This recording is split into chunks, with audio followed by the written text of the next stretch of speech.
First off, welcome to the New Ventures BC competition. I think it's a fabulous process that's being run.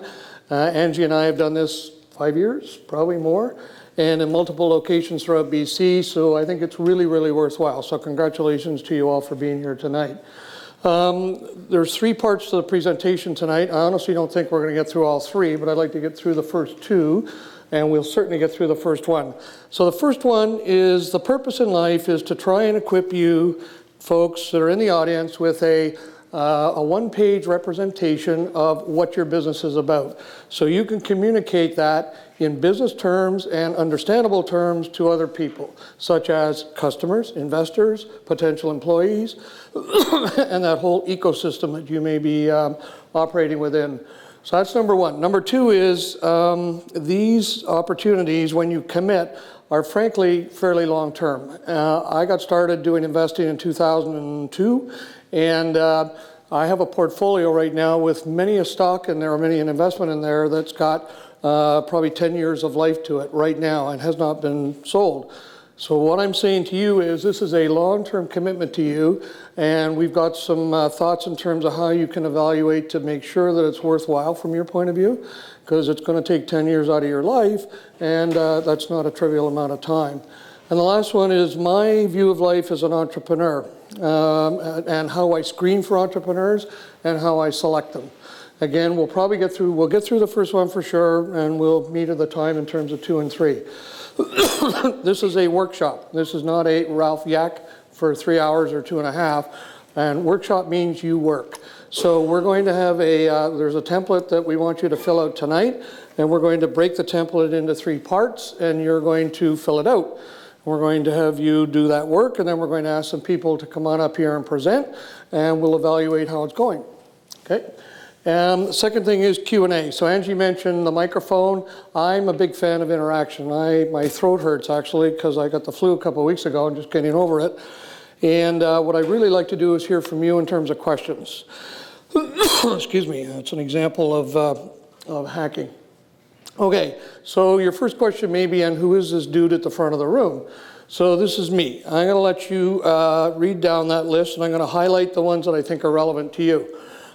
First off, I got started in 1974 in the tech industry, founded a company then called Escom, and spent 28 years as a founder CEO.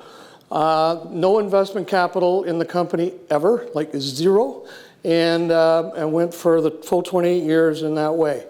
During that time, I founded 8 startups, or I did 8 startups, and sold 5. The one that you may know is Class.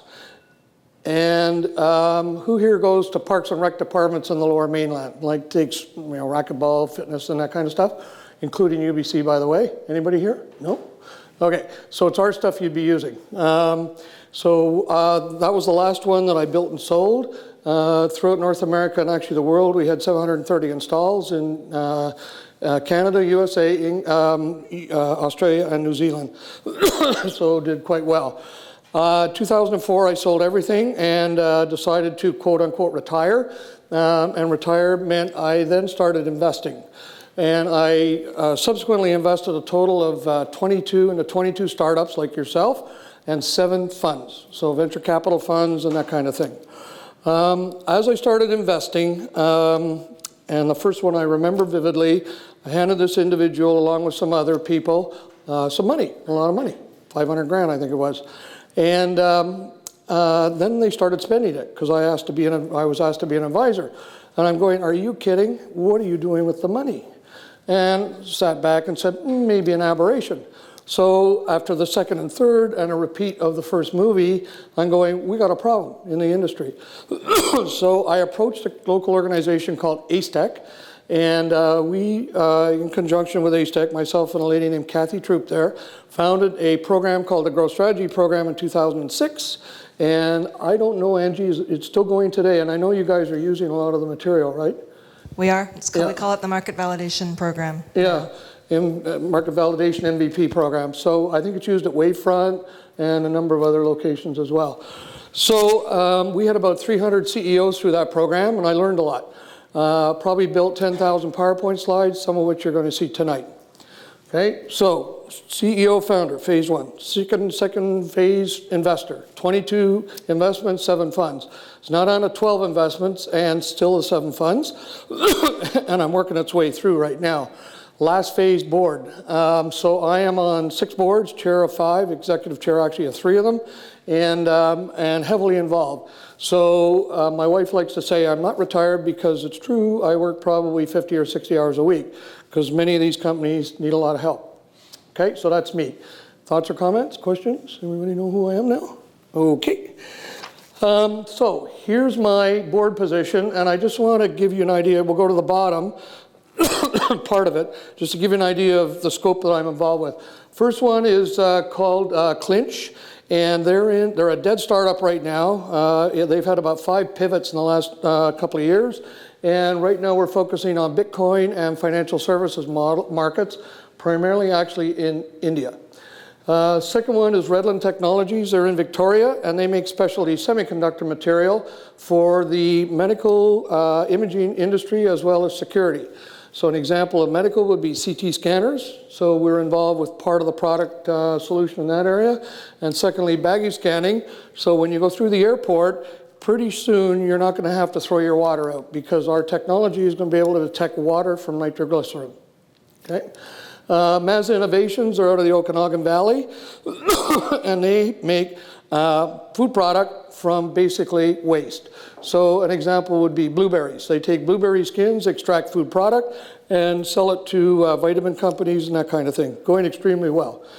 RewardStream is a company in Burnaby that's in the social media business, so they use your LinkedIn capability and data to do lead generation. And it's called spiffing. If you've got a cell phone, and I know you do, you will have seen some of our work in that regard. Next one is Naverick Software in Burnaby, and they make big data for the oil industry, courtesy of a unique data set that they capture through their process. And the last one is Endurance Wind Power. They're in South Surrey, and they make wind turbines. So wind spins, electricity comes out the bottom, and we sell it. And we are the biggest vendor in the UK. So that's my day, basically. So today I visited 3 out of those 6 and spent most of the day with the one on the bottom. Okay, we doing okay? All right, so we're about to get to a question. So I'm going to let you read this slide, and my question is going to be for you, why are customers important? So you can go down this list or this text and just read it for a sec.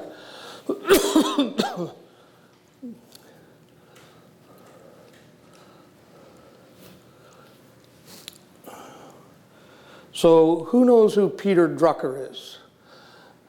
Yeah, I gave a talk to the MBA program about a year ago, and the lady that was the prof was sitting there, and she put her hand up and said, I went out with his son. That was my boyfriend.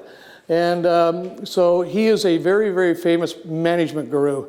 And this was one of the first major data points that he positioned in the industry. So the key message that I want to give you is these lines right here, right at the bottom. So innovation's great, but marketing is more important. And marketing means that you have to communicate your distinguishing, unique function to the business that's wanting to consider your product. Okay?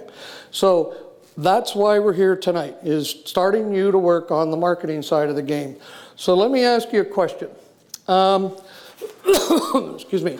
Why are customers important? That's a question for the room, so Angie's going to get a little exercise now. So sing out. Why are customers important? What do customers do for you? They pay. I'm sorry? They pay. Pay. Okay. Cash. Is that right? Cash.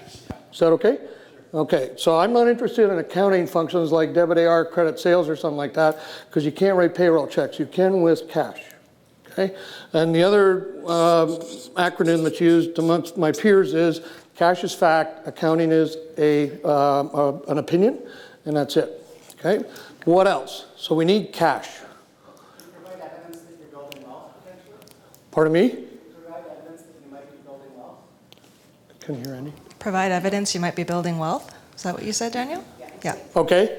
So, yeah, my hearing is a little chugged because of my ear. So can I use the phrase feedback or word feedback? You know, how we doing? I like this, I don't like that. You should have this, you should have that, that kind of thing? Is that right? Okay, that's a good one. Okay, what else? Sorry, Angie, I'm going to have to get you to interpret. I didn't hear either. Could you stand up, please? And First gateway to evaluate the value of your innovation or whatever product you got. First gateway to evaluate your product. yeah, so I'm going to put down, if you're okay with this, proof of value prop. I'm just going to repeat what you say. It's too difficult to go around the room. Okay. Now, it's a good one, so let's continue on with this one. Why is proof of value prop important? What does that do for you as a startup? Why? Prevents you from wasting your time. Okay. Building a product nobody wants. Yeah, so that's probably a little bit right in here, Karen, in terms of feedback. So kind of vectoring to perfect, so to speak. I'm looking for one word. Starts with an R. Okay. How about reference? So who here is sold? Who's ever sold something? Okay, so there's a fairly small number in the room. So what is the easiest sell? I'll answer the question. The easiest sell is if you got somebody that's identical to the person you just sold, and the person you just sold said, that stuff is terrific, that's the best thing that ever happened to me, and you can use my name. That allows you to carry that person as a reference to somebody else, because generally speaking, buyers are risk averse, and they don't want to be first. So if somebody else has broken trail for them, and they're delighted with what you've done for them, in fact, you're a long way down the road. Does that make sense? So these are the three important things. So they get you money, they get you feedback, and they get you references. So your strategy as a business to build on all three of these, preferably as fast as you can. Okay, we doing okay? All right, so let's go to this slide right here, and then I'd like you to pull out the those two handouts that Angie sent out, one of which was titled White Box, and the other which was called Bitlit Media. Okay, so this is, I do a lot of investing. I'm probably one of the top 10 angel investors in Vancouver in terms of funds outstanding.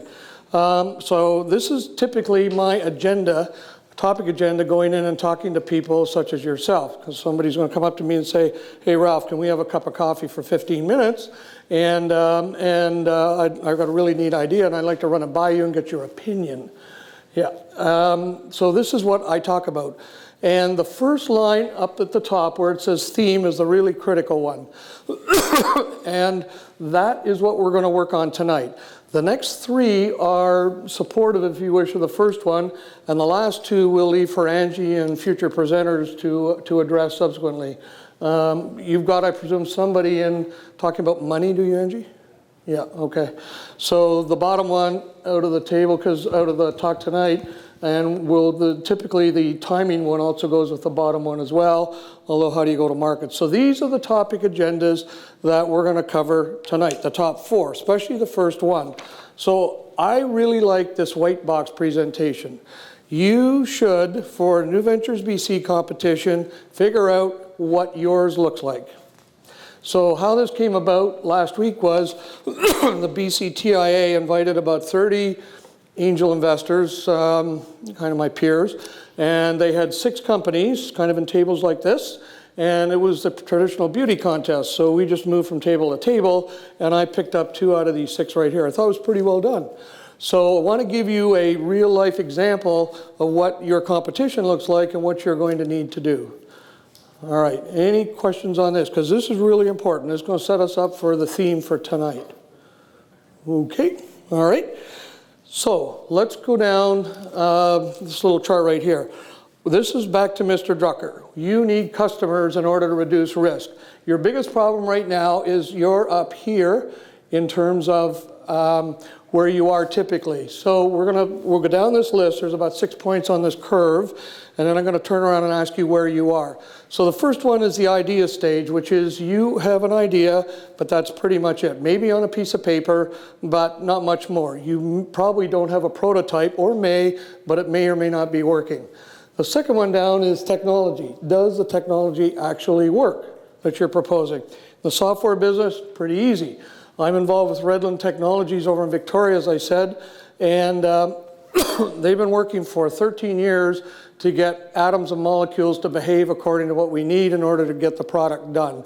And 2 years ago, we finally crossed the threshold and it works. It took us 12 years to get it done. We got 15 PhDs in physics, bigger than UVic and the physics department over there. So it's not a trivial question. In some cases it's straightforward, some cases not. Next one down, product market fit. So this is the issue where you're doing one of these, wandering through your opportunity set, trying to lock in like a heat-guided missile into the best opportunity that you can find out there. Next one is business model. So this is where you're starting to arrange the deck chairs and your pricing and everything else. You've got down through the first three, but you're trying to figure out how to either get profitable or maximize profitability. And the last one is growth. So generally speaking, what happens here is you now got the profitability sorted out at what's called the gross profit level. Does everybody here know what the gross profit level is, or gross margin? Margins, percentage, profits, dollars. Who does not know? Don't be shy.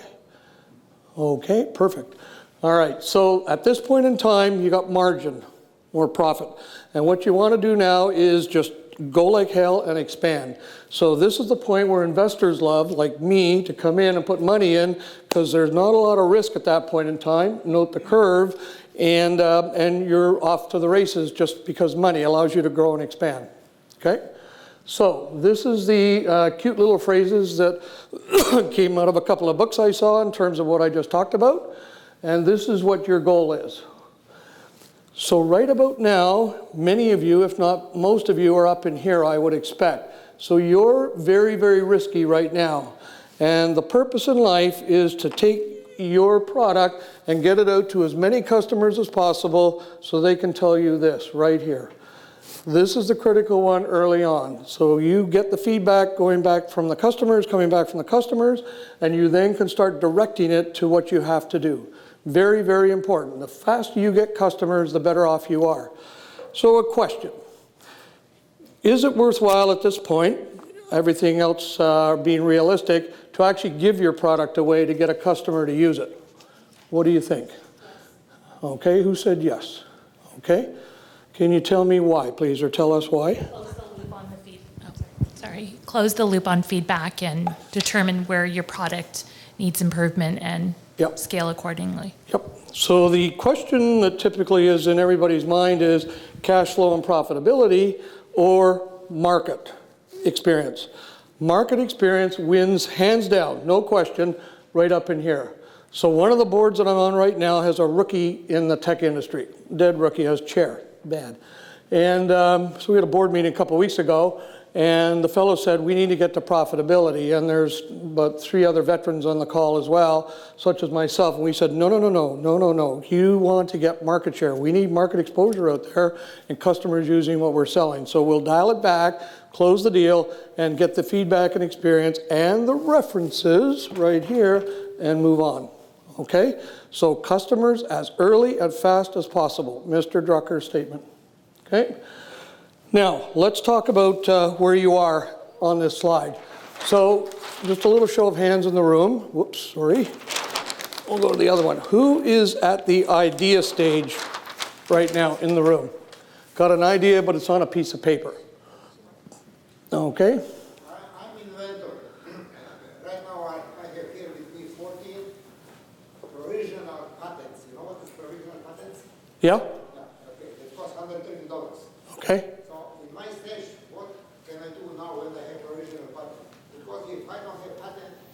My product, I'm not going to last too long. It will start to be copied very soon. Asian, they're looking like a wolf. Grab it for you and then put half price. They sell it. It's most important thing is to have a patent on the product.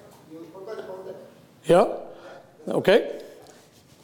So can I'm sorry, I didn't hear all of what you said. Can I catch you at the break? We're going to have 3 breaks in here, by the way, tonight. So there's going to be plenty of room to just chat. So I'll come down and see you when we can chat. Okay. All right, so who here is again at the idea stage? I think I counted about half a dozen, Angie? Is that about right? Okay, so technology. So who here is in the technology stage, figuring out, does it work? does it actually work? Okay, hands up, a little higher, please. Okay, probably about 10. Okay, product market fit. You're trying to zone in. You got something done right now, and you're trying to zone in on where the maximum opportunity is. Okay, probably about another 8. And business model. You're rocking and rolling, but you ain't making enough money yet. Okay, that's actually 1, right, Karen? Yeah, okay. 3, okay. And growth. Who's here in pedal to the metal phase? Right, okay. So the skew is going to be up in here. So this is presentations locking in on what you guys want to do tonight. And I can move anywhere up and down this whole list, but I wanted to understand where I can focus the presentation. Okay, so next one. Now we're into assessing the opportunity. So what we're going to do now, a little background, is there are 2 individuals that I really have high regard for in the tech community. And the first fellow is named Steve Blank, B-L-A-N-K. Who heard of Steve? Okay, so he's a professor. He's an entrepreneur in Silicon Valley, professor at Stanford, and writes terrific stuff. If you read nobody else but him, you're doing a great job. Second individual is a guy named Jeffrey Moore. So Jeffrey has a PhD in English, arrived in Silicon Valley early 80s, mid 80s, and ended up writing a book called Crossing the Chasm. And he did that book because when he went into the Silicon Valley area, he was constantly having to get strategy dragged out of the entrepreneurs and onto a piece of paper, exactly what we're talking about tonight. Exactly this little form right here. So what he did was he actually systematized the process, and we're going to implement, you're going to implement, in your case, that system tonight. That's the goal tonight. So about 2 slides from here, there's a chart or a table that we're going to ask you to fill out tonight. Okay? Now, what he then did was he moved on and actually implemented the thing and wrote a series of books. But the one you want to read then is called Crossing the Chasm, because it's a spectacular book and a seminal book in terms of helping the industry along as well. All right, so the first thing I want to talk about is a couple of key concepts. First part of the process, and there's 3 real parts to it, are define what the pain and need is that you're trying to solve. Now, this sounds pretty straightforward, but I'll guarantee you it's not. So a little background. As you'll see in this slide right here, this is what we're going to do. I've done this probably, that chart maybe, I don't know, 1,500 times. On average, it takes about 2 months to get it right, and maybe 10 versions. So, and it's a lot cheaper and easier if you do it on a piece of paper than you actually do before you start cranking code or doing anything like that, spending serious money. So the goal tonight is to get you familiar with this chart so that in fact we can have you implement it and take your group of friends and interested parties and stuff like that and test drive it. So the first part is pain. What is the customer's actual pain that they're experiencing that you need to solve? So there's a couple of characteristics that we need to have you make sure you address. One is precision. Typically what I get as an answer is, I have a solution, or small and medium-sized businesses in Canada, of which there are about 500,000 or more, have a problem with profitability. Really? Okay, so exactly what are you going to build as a solution to solve that particular need? Very, very difficult to discern. So we need to start compartmentalizing, shrinking, focusing, making much more precise what that pain definition is. Okay? No pain, no motivation. So I typically now get asked is, what is important in terms of pain? How do you measure importance in terms of pain? So I would go to this gentleman right here whose name is? Peter. Peter. And I'd say, okay, Peter, you got this problem. You want to solve the problem, right, Peter? Yep. Yep, that's for sure. So, Peter, how important is this problem to you? No, that's pretty big. How big, Peter? You got $1,000 to spend on all your problems that you want to solve. Where's this pain going to fit into that $1,000? Well, about $200 worth. Okay. So is that high, medium, or low out of the top stuff? You got anything you're going to spend $600 on? No. Okay. Just little things. Okay, a bunch of little things. So $200 big, rest of it straightforward. Okay, so it's #1 priority for Peter. That's what I'm trying to get at. Peter needs that solved right now. And the other dimension is no substitutions for that, solving that pain. You cannot get around it. You have a solution, and to get to that solution, the customer has to drive right through your wheelhouse. Okay? So get the pain right. So the other part of it is, who is the buyer, which we'll get to in a second.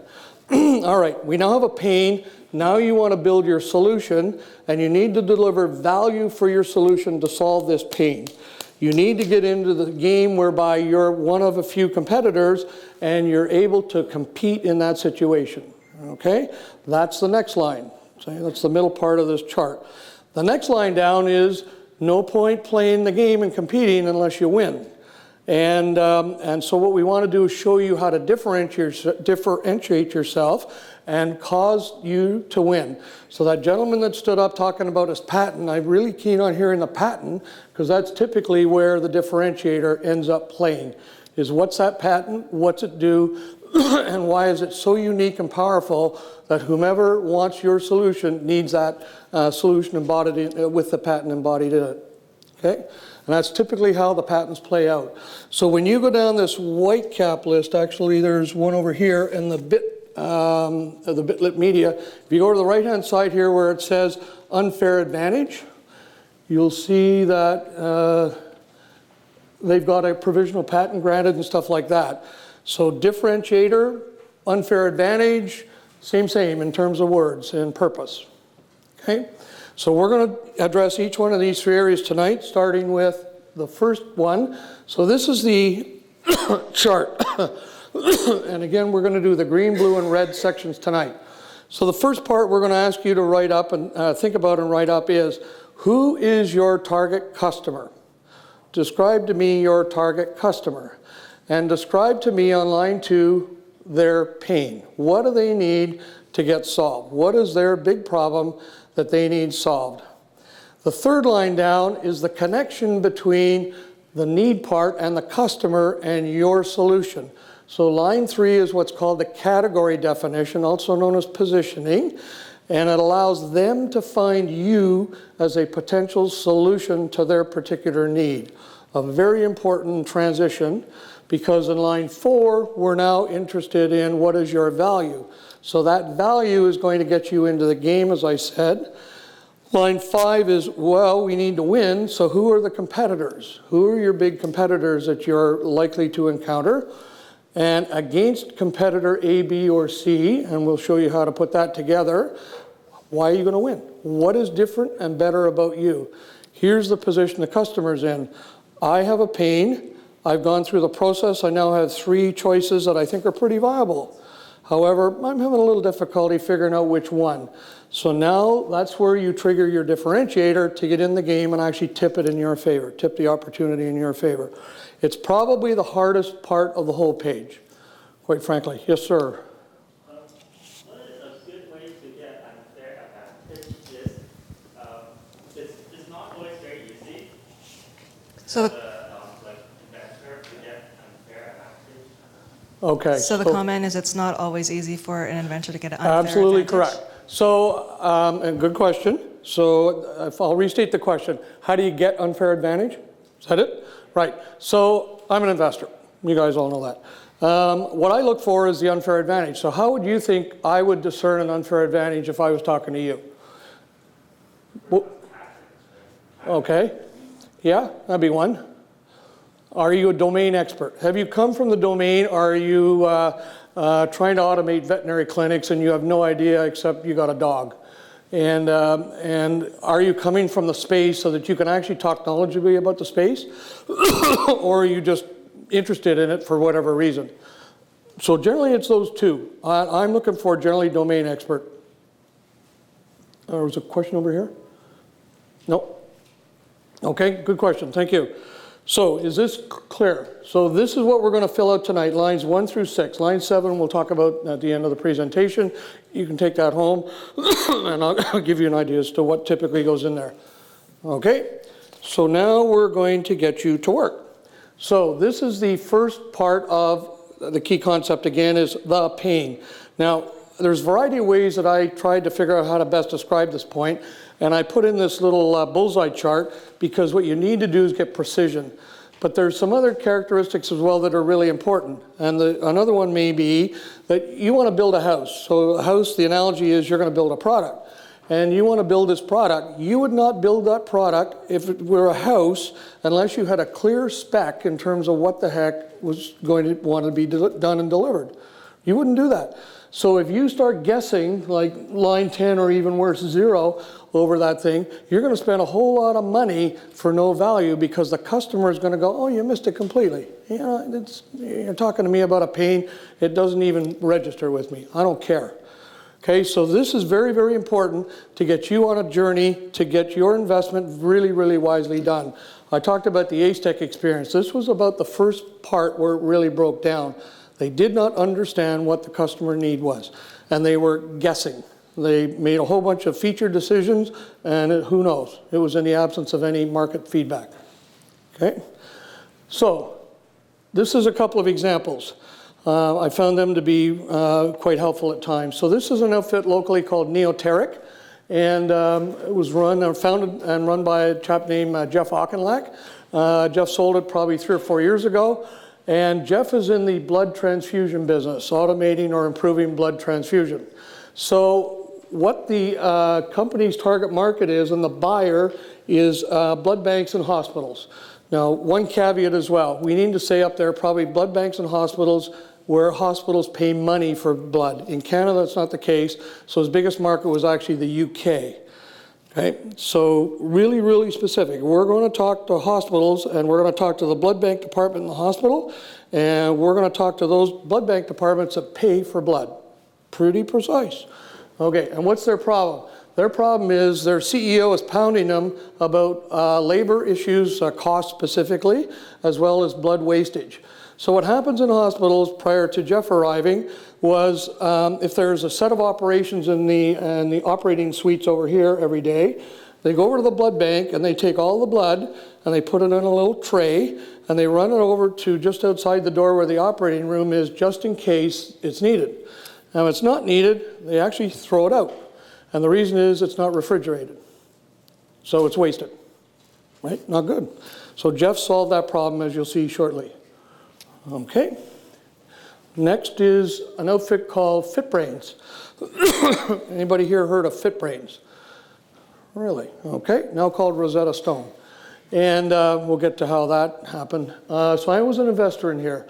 And a gentleman named Michael Cole came to me in about 2009 and said, Ralph, I got a really strong background in gaming, and I believe that there's a way of using gaming technology to help with increasing mental acuity. So his target market was females ages 35 to 55 in North America. And I always get in the doghouse when I put the word female in there, but it's true. And the reason is they're the people that have been at home, spent a lot of time with the kids, maybe not got out a whole lot, and they really want to get back at it, and they want to do it pretty quickly.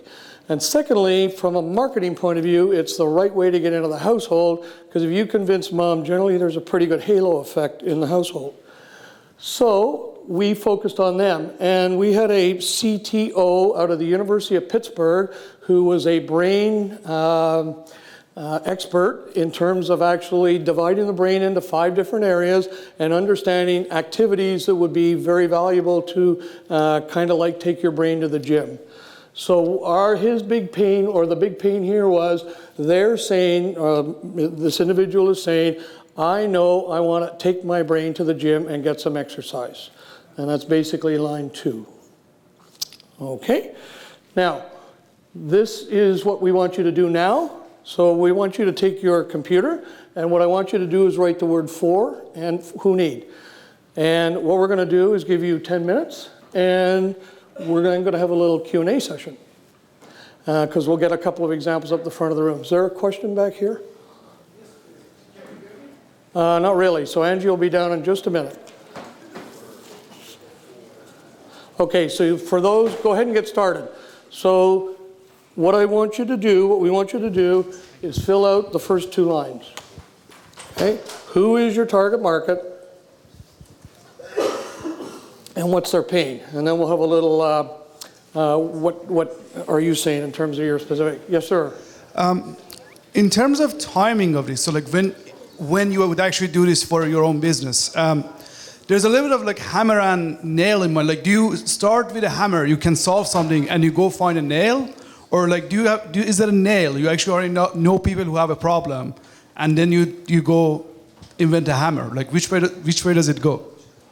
Not sure I understand the metaphor, but I'm gonna tell you what Do you see a need? So like when you're doing the hospital blood transfusion, is this that you first see the need and then you go build a product? Yeah. Or you have an idea of a product and then you go see who could use it? Yeah, and that's a good question. So the latter one, the gentleman's question is, which comes first? So chicken and egg, which comes first, the need or kind of and a solution then to follow, or implementing that solution at a customer who has that particular need?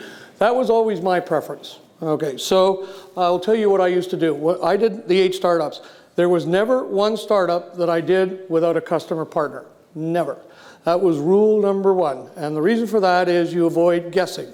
You make sure that you got a customer so that you've got their needs nailed down, and life gets a whole lot more focused and easier at that point. Your other one is affectionately called amongst my peers, you have a product looking for a home. You have a solution looking for a home. And that's a very expensive proposition, because you're now starting to wander through the wilderness trying to figure out, is it here, is it there, whatever. So there was a company in SFU called Actinum, or founded here because it was a math one, and they did optimization. And they went through probably, I'm an investor there, and they went through probably 5, maybe more opportunity target markets like the 4 line, and before they actually landed on actually oil well optimization in terms of where to put the oil well. It's a very expensive strategy. So my preference when I do investing is I look for a need and a clear path to a solution. Does that answer your question? Yes, there's one in front, Angie. Yeah. What about where you're solving something that's a very horizontal problem that's cross-cutting across a lot of industries? Yeah, good question. And actually, I had a slide called Beachhead here tonight. So here's your dilemma. So it's a really good question. So you got a solution that's possibly going to fit many locations, right? And what do? Right? And your other problem is actually the bank account. That's what's going on over here.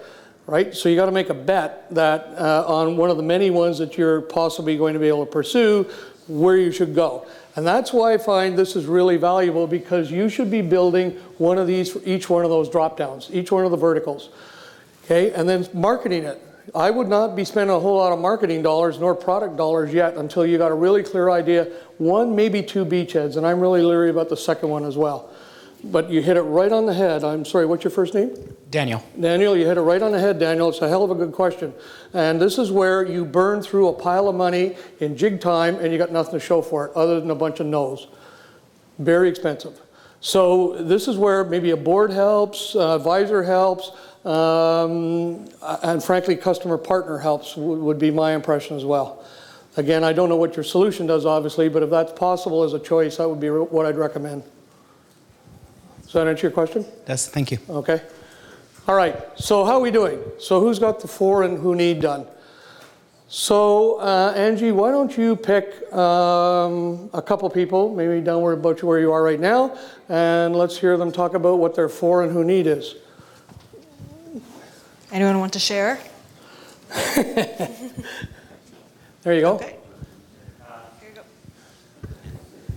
go.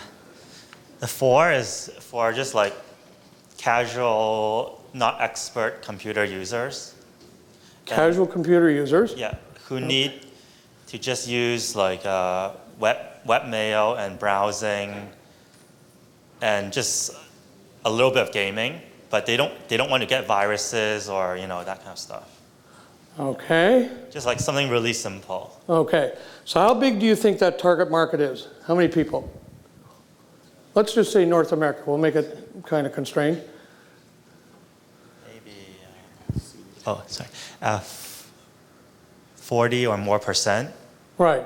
Out of, say, 400 million. We'll just make the math easy. So 15 million people.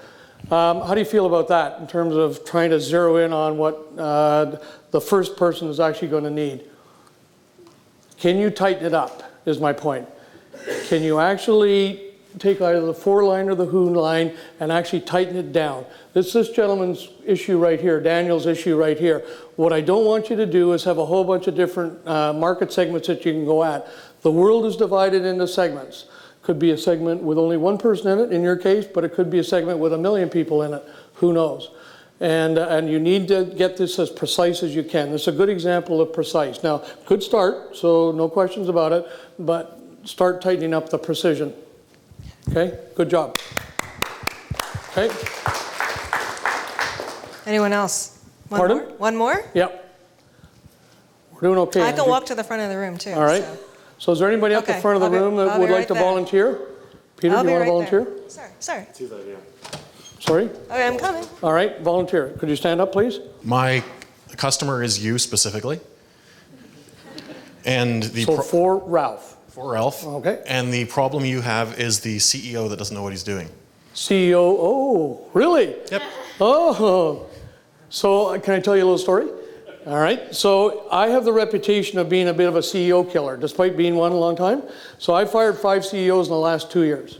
So I would welcome the expertise that you could convey to me. So what does for the for line mean, really? Like a board member, like chairman of the board or something like that? Yeah, it's basically you're investing a bunch of time in a CEO and you don't want to have him flame out. Yeah. And so that's Okay. who you're trying to prevent having in that So CEO what's my spot. who needs again? Do I need to decide to fire him? Do I need to fire him? Do I need to replace him after I fire him? What's my need? Your need is that you don't want to blow a bunch of money on him. Okay, so I want to make an early decision on whether the CEO is going to be successful. Exactly. Okay, so that's what you want to say? Yep. Did I do okay? Better okay. than me. Okay, good. Good, that's why you should be here. Okay. One more. Anybody else? So this is Rob. my name is Robert. So my 4 is basically sporting goods and fashion retailers, specifically extreme sports, skateboarding, et cetera, et cetera, et cetera. That's the 4. That's the 4, and the They're need the participants is in those sports? yes, Participants in and the extreme- customers that come with those stores. Yeah.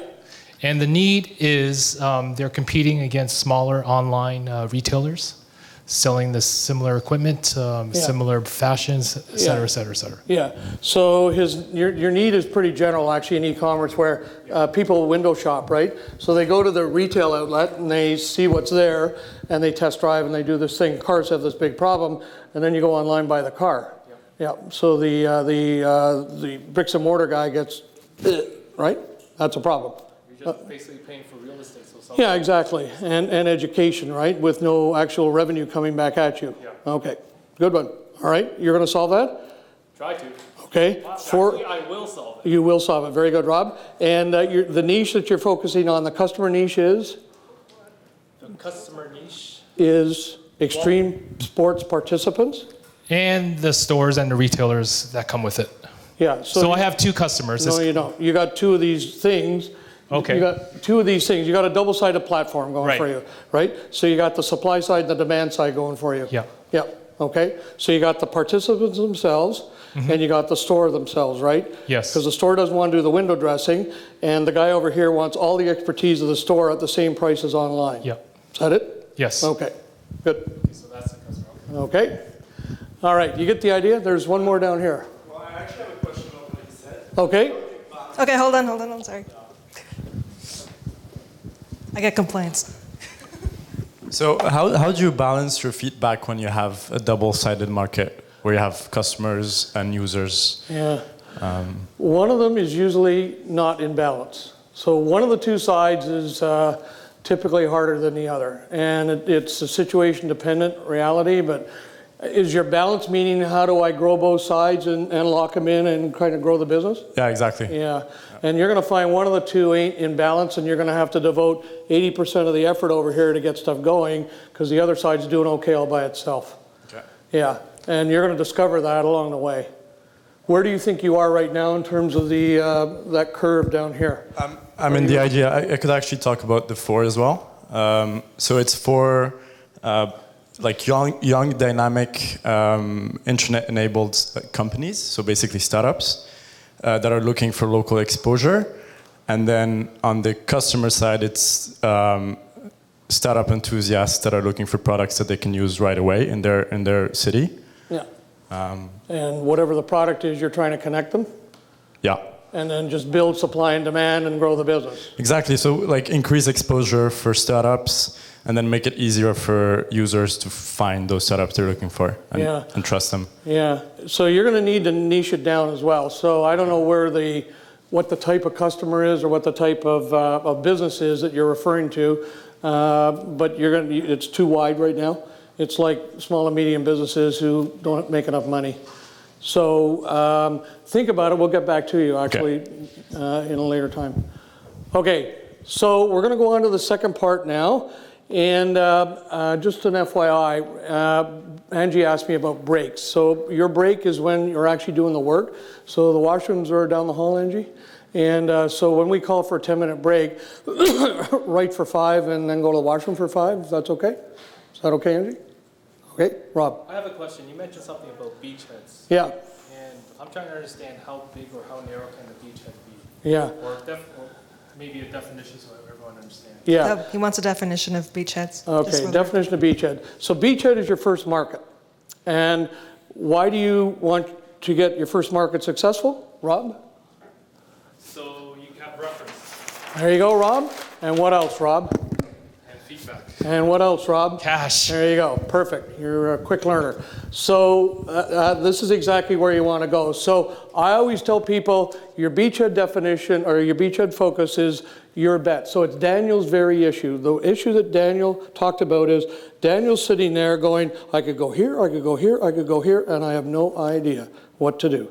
So you're going to need to make a bet because you don't have enough time or money to do them all. It's impossible. So you're going to need to figure out which one of the ones you're going to bet on. And in my opinion, it's the fastest and the biggest. So 2 variables, how quick can you do customer acquisition and how big, how fast and how big. Those are the 2 variables. And if I had to bet, I'm going to bet on speed. You start acquiring customers, this starts happening, then that starts happening, and then more of that, more of that, more of that, more of that, and then pretty soon this starts to happen as well. Speed's important. Is there also a consideration for where your competition is in picking which of the beachheads you want to go into? Yeah. So I'm not trivializing, but I'm minimizing some other factors as well. You're absolutely right. So for instance, it's a true story. So when I founded the Parks and Rec stuff, we had an opportunity to go to Russia right away. That's not a good idea. I didn't think it was a really good idea. So, and I'm being a bit of a wise guy, you get the idea. So you're right. So it's competition, access. Maybe you've got a champion in this given niche as well. There's a whole bunch of factors that go into it. And this again is where a good board would come in to help in terms of saying, have you thought about, have you thought about? Because we're going to sort out these priorities and we're going to stack them 1 through 10. And we can only do maybe 2. So this is a really critical decision. So is it better to go where there's a lot? I mean, this is the thing that we run into quite a bit when we're looking at this. We have in one vertical a lot of competition, right? Yeah. Which means that that's good because the customers are adopting it. Yeah. But there's another vertical that doesn't have as much competition, but it's a little harder to get in. Yeah. And that's one of the tough decisions that we're looking at right now. So let's take where the competition is. I like the competition side of it, provided, and we'll come back to you, Judy. Yes. Actually, in the third part down here where it's about differentiator, because my question for you is going to be, Judy, can you win 25% of the opportunities you're in? Something like that. What's going to be your win rate? It's 1% or 25%? Because you're against some big boys who got some ability to deliver references and stuff like that. It's not trivial. Yeah. Okay, good question. All right, these are great questions, by the way. I don't normally get these qualities, so please keep them coming. All right, so are we okay with the first couple of lines? Everybody okay? So my purpose tonight is to get you to walk out of this room with this thing filled in.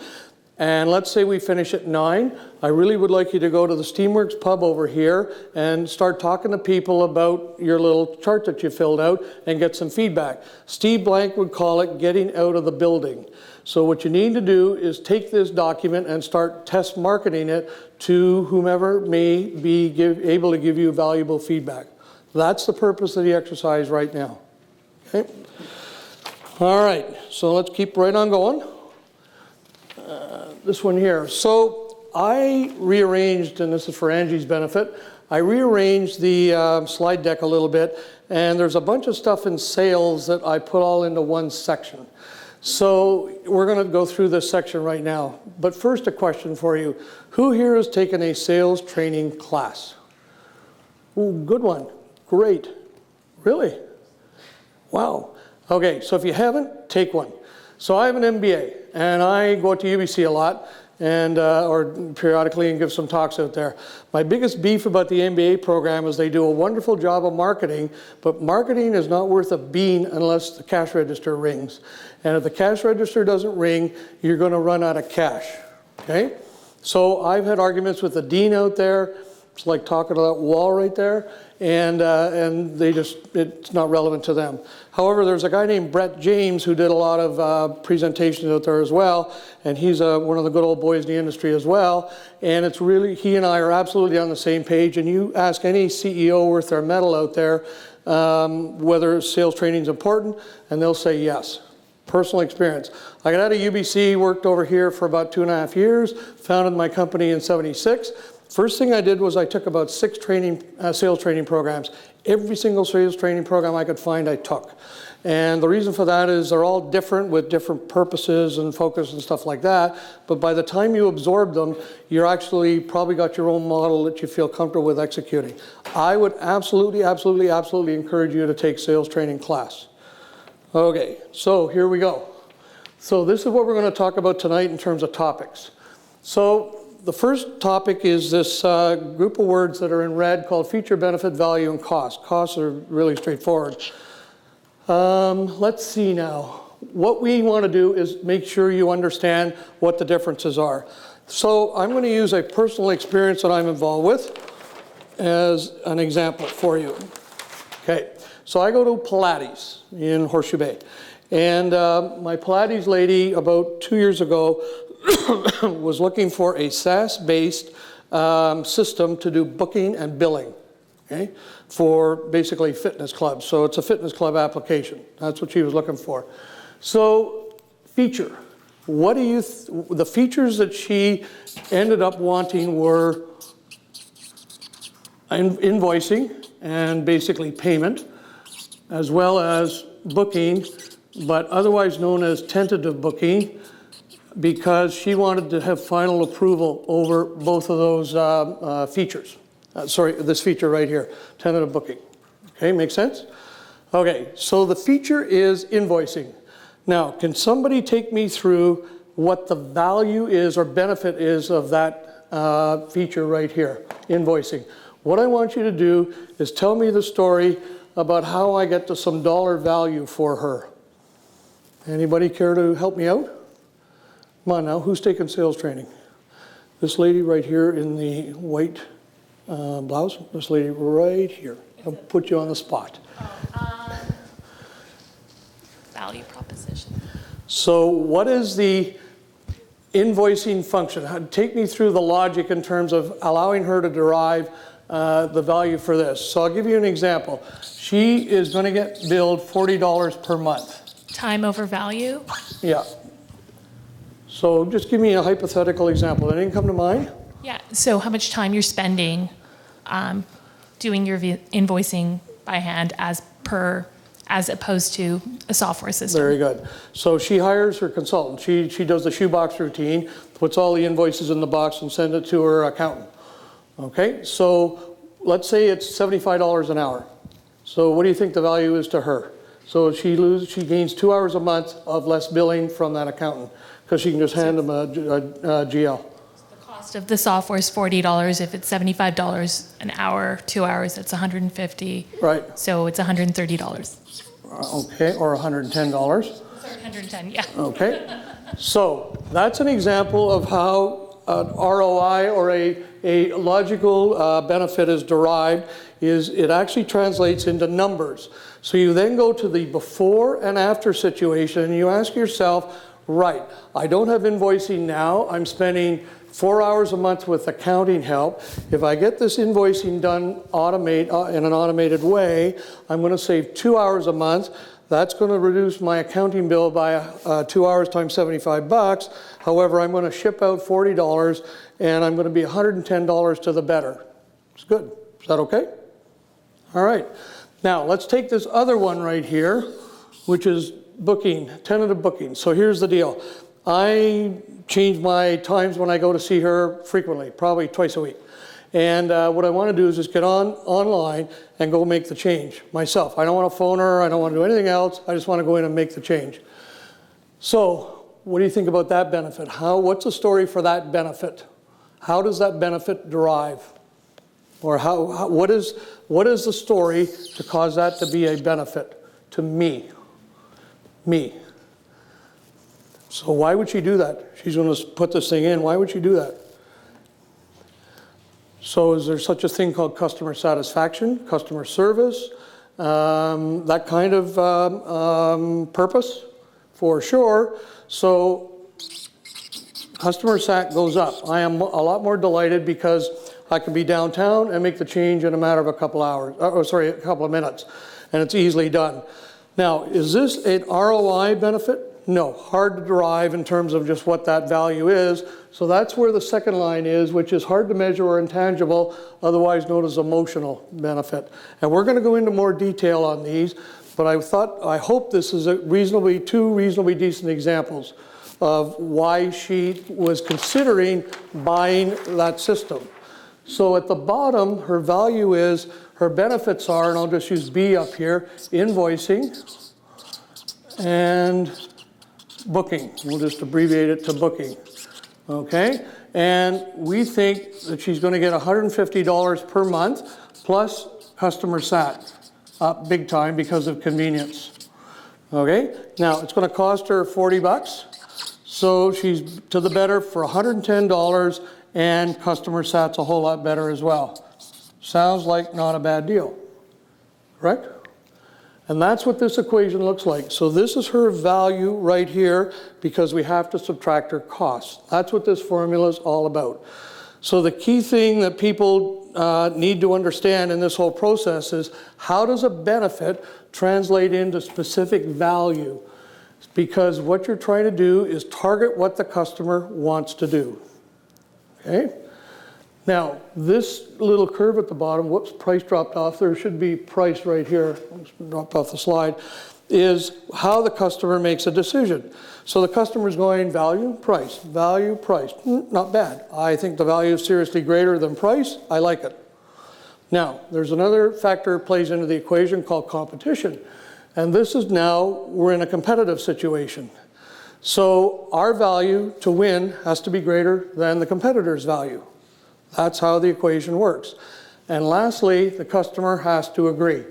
The buyer has to agree that that's the case. I've been in series of meetings with sales guys, and they go to Peter and they go, Peter, our value is greater than the competitor's value, isn't it? And Peter looks at me just like he's looking at me right now, and I don't know. Yes or no. So, yeah, exactly. Or no, or yes. But he hasn't said, and Peter, do you agree? And you say whatever you want, Peter. I don't agree. I haven't seen it. Right, okay. And that's the feedback loop that's generally overlooked even by experienced sales reps as well. Hasn't reached agreement, okay? So that's a key equation in the whole thing. Now, this is how people actually buy from, call it a internal point of view. So, it's a busy slide. I apologize for that. So you got two parts to you in terms of decision making. The head, the brain, and the heart, okay? And the head represents the logical thinker. So this is an engineer type guy, and all he's looking for is spreadsheets, and he's going to make a decision based on data. That's pretty much it. The next person down is emotional individuals, and these are people that are, these are folks that are highly supportive of people, and they work on a principle of relationship, trust, and how do I feel about the situation.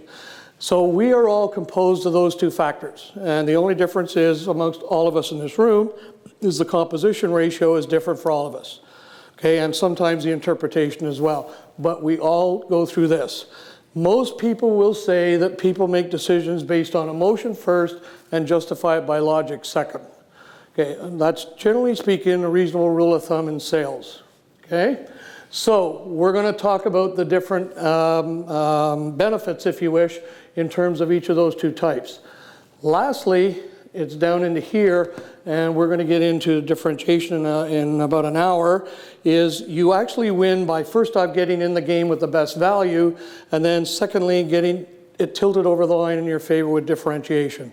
And we'll show you the details of that in a little later. If you have to fight the war on either being lowest price or lowest risk, you're going to lose. So your key factor tonight, and that's why I was keen on this gentleman talking about patents, is what makes your differentiation really, really strong, and how do we get that point across to the customer? That's really the power statement tonight. Okay, so a couple of examples of logical stuff. So the logical guide all gets down to a dollar bill. So financial changes. So the first three are things like increased profits, increased revenues, and decreased cost. So second one is operational inefficiency, so you're going to take some costs out of the process. And the third one is risk mitigation, so you want to think about insurance or risk management. So think about insurance. So we'll get to a couple of examples. So let's do a show of hands. I think these are pretty obvious. Who here is selling a value prop based on financial changes? Here. Okay, so this lady again, do you mind if I ask you what is the specific thing you're trying to do? Which one of those three are you focusing on? Increase revenues. Okay, and you and I are going to be immense friends. And the reason for that is the best, by far, probably a factor of 2 or 3, of places to focus out of this whole slide right here. If you go to a CEO or generally any particular business and say, I will increase your revenue, that's exactly the right place to be. It is bar none the best place to be. Decrease cost, maybe. Increase profits, maybe. Maybe a little bit revenue up, cost down. But by far, revenue increase is the big one. Okay, anybody here trying to focus on operational efficiency?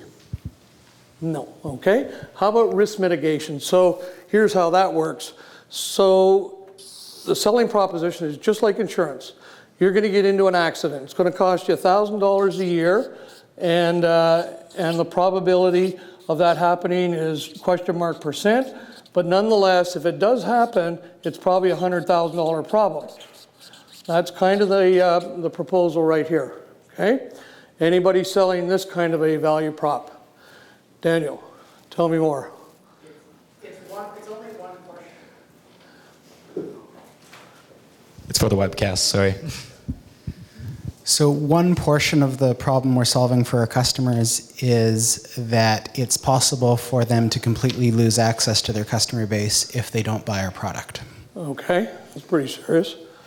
But it's in the probability spectrum, right? Yeah. Could be 100%, could be 0, probably not 100%, but it's non-zero is what your point of view is, right? Especially for a group of our customers. Yeah, and it's catastrophic in terms of impact if it happens. It's like getting hacked, right?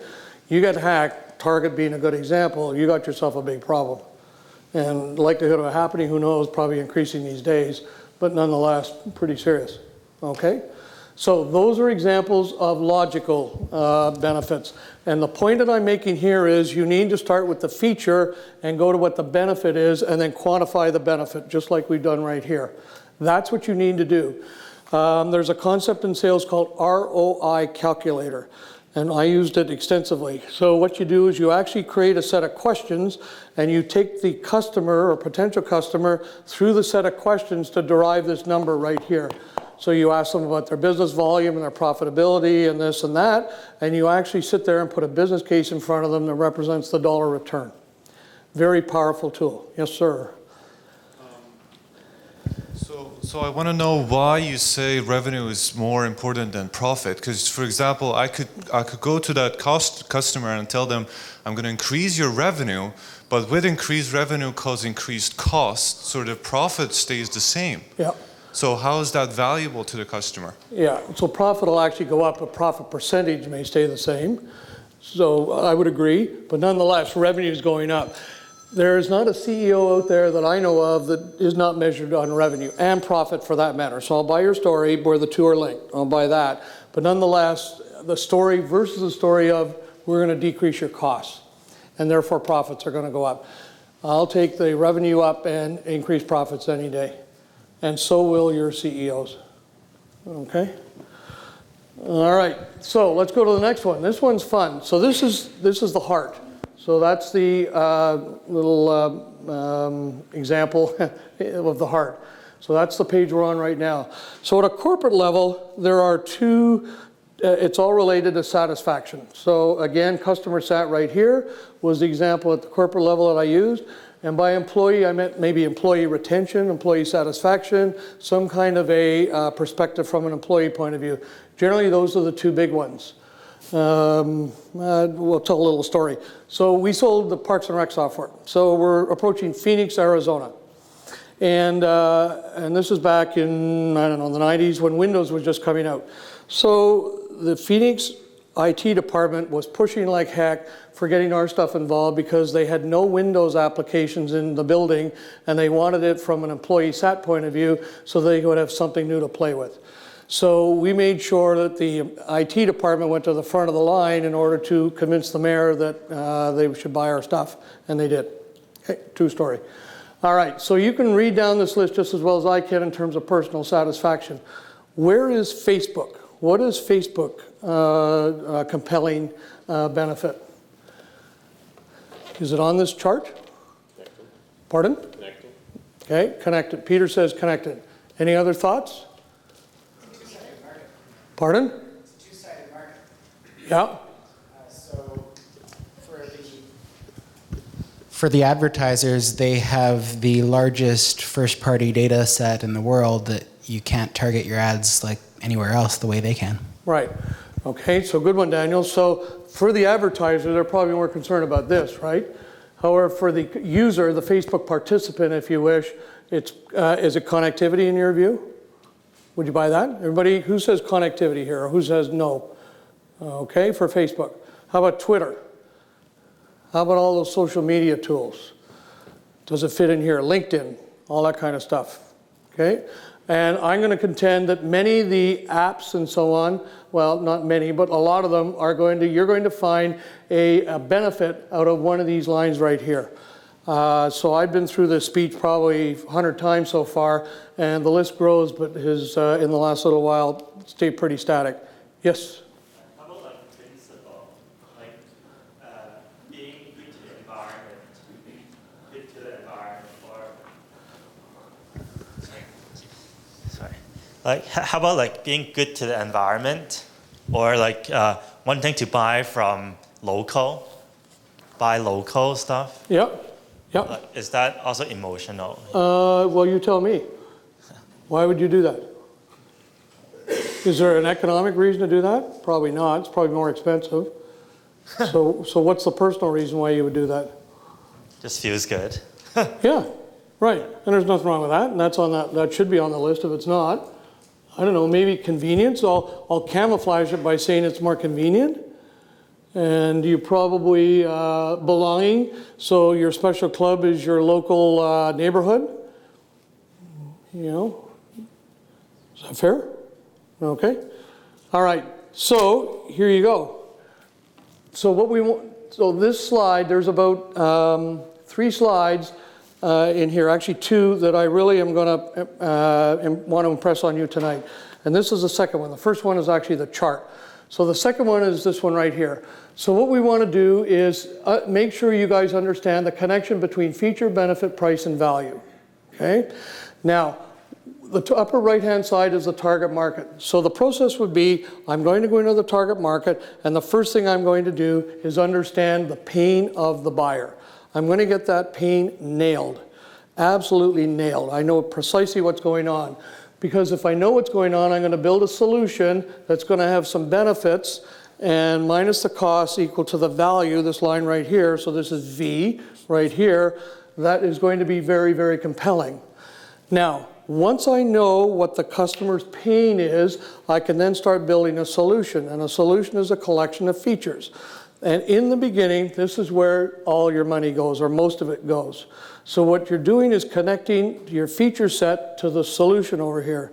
So your question for your developers should be, Is the feature that you are working on solving the customer's pain?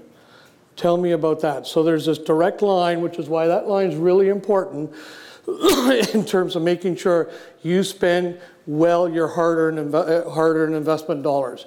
That line is really, really important. Okay?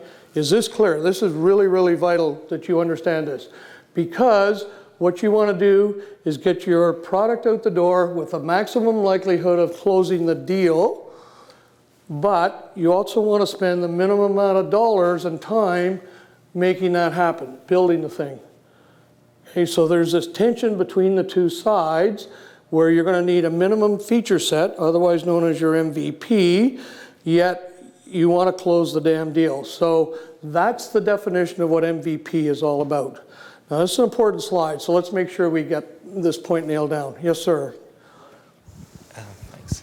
Would you rather, like, let's say if you want to educate a customer on like English or ESL students, like, would you rather have a class or like have build a softwares that will teach them, or a website, or like how can you decide what to do? And so there's a number of phases to the sales process, but in the beginning, if the customer does not know they have a need, remember I asked Peter about where's the need, and Peter said, number one, $200 out of 1,000.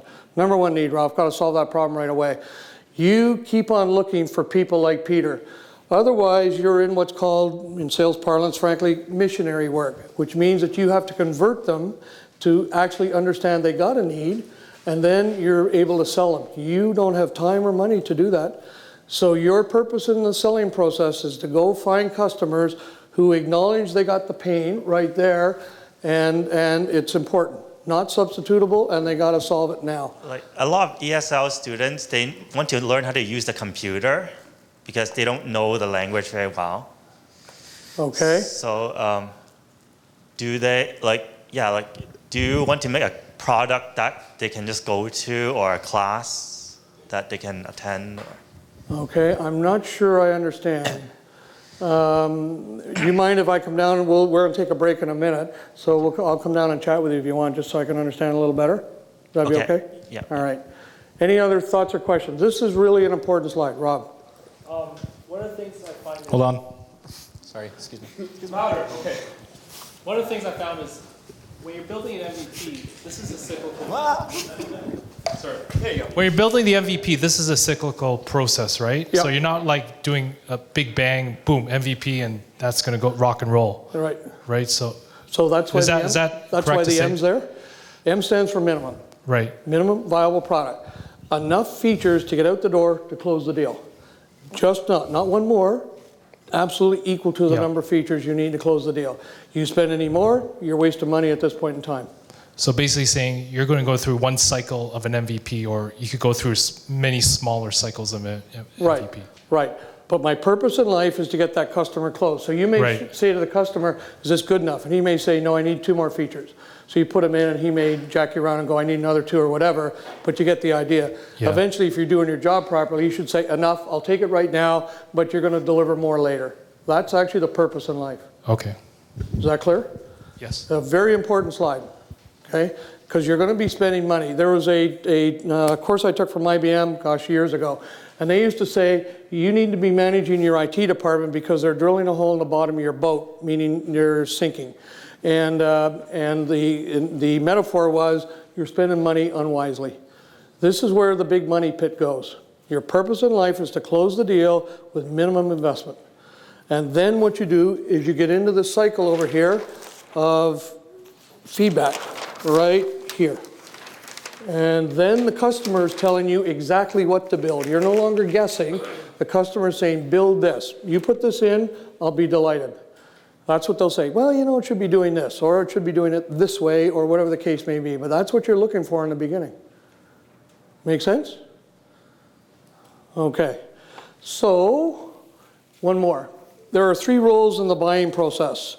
And this applies to whether it's corporate or personal, and I'll get to how that's implemented in a minute. So the first role is the guy called the economic buyer. So the economic buyer is he or she who writes the check. So is this is, let's take my, my Pilates lady. The invoicing side of it, the economic buyer is her, right? We all agree with that. She's writing the check. Okay, the user buyer is me and her, me as a customer and her as the buyer of the software and user of the software, and they want to make sure it fits the needs of what the intended purpose is. Really important, okay? And the last one is the technical buyer, and this is a lousy name, and I don't know why the sales guys called it technical, but they did. And these are roles who can say no, but they can't say yes. So I'll give you some examples. Who here has sold in the corporate world before? Okay, so who has had the privilege of dealing with purchasing departments? Okay, lovely experience, isn't it? Right, one to be avoided if at all possible. And how about legal? And how about the finance department who says you're over the budget, I'm sorry, you're going to have to reduce your price? Been through that as well? Okay, and the IT department that says you have a security and privacy risk. And a few other risks as well, but we'll just shorten the list of those too. These are a bunch of people that can tell the economic buyer don't buy, okay? And you're going to bump into that. So my lady, my Pilates lady, got to the IT mode in her thinking, and she asked this other lady, well, where's the credit card data stored for all my customers? And she points to the sky and says, in the cloud. And this lady's low 60s, and she's a smart lady, but she's old school, if you wish. She goes, not my customers. So the deal stopped. Stop, right there. No deal, okay? So great value proposition. Love this feature right here. Bang, right into there, okay? Now, those that have sold in the corporate world know what I'm talking about, which is generally these can be different departments. So economic buyer, maybe CFO, user buyer, whomever is buying your software and actually going to use it.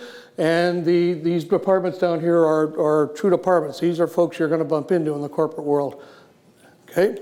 So with that in mind, we're now into the second part. So product X is, and also then we're into the key benefit. So product category is, whoops, okay, good. Okay, so here's the reality. So there's a buyer over here, and that's you, or it could be you, no, actually you, and there's the seller. So this is you right here. So how does the buyer find you? They have a need. What are they going to do? What do you think the customer is going to do typically first? Yeah, exactly. So they're going to hit Google. So what words are you going to, what words do you think the customer is going to bang into Google that's going to cause them to find you, and more importantly, on page 1? Now, that's a question, not a statement, because that's what we're looking for in that particular line. Now, why that helps you is the customer, you're now starting to understand what the customer wants in terms of what you should be delivering and positioning yourself as well. Now, one other way of doing this, so my ask of you is, part 1, if you want to go that way, is just figure out and let me know, or figure out yourself and let yourself know what those words are. What's that string of words, that search criteria going to look like? The other way of looking at it is down in here. So I have done this for a number of years, and I find there's a lot of Me Too products only better out there. So I'm a really good shift scheduler, but I'm a little better than the big boy over here because I do X, Y, and Z. Okay? And that's a pretty good way of describing yourself as well, because it instantly gets the customer's mind working as to where you are and what you do better and why they should be talking to you. So I'm offering you these 2 strategies in terms of figuring out what to put in line 3. Is that clear? Are we okay? So Google search criteria, what would a customer type in, a potential customer of yours type in to find you? What do you think that search criteria is? Or are you equal to or similar to, only better than, some other well-known solution in the marketplace? All right. Now the next one is the value one. And it's the that provides line, so it's the benefit line. And the metaphor I use for that is a, excuse me, ambulance. And the ambulance has got 3 qualities that I like about it. three characteristics I like about it.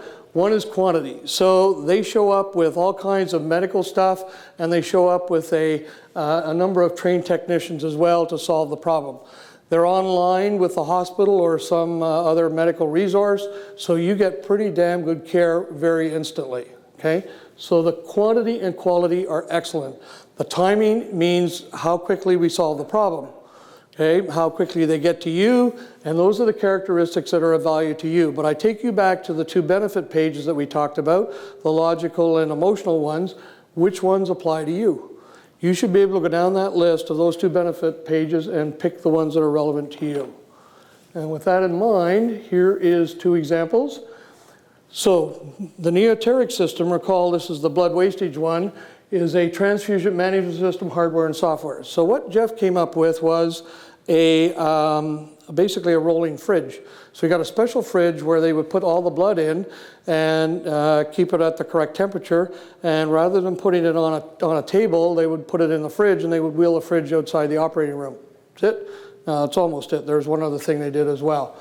And the value then is, so there's a central access to storage, so the blood wastage is eliminated, because we can then take the blood out of the fridge, that's a portable fridge, and we can put it back in the blood bank. Okay, so we don't throw it away.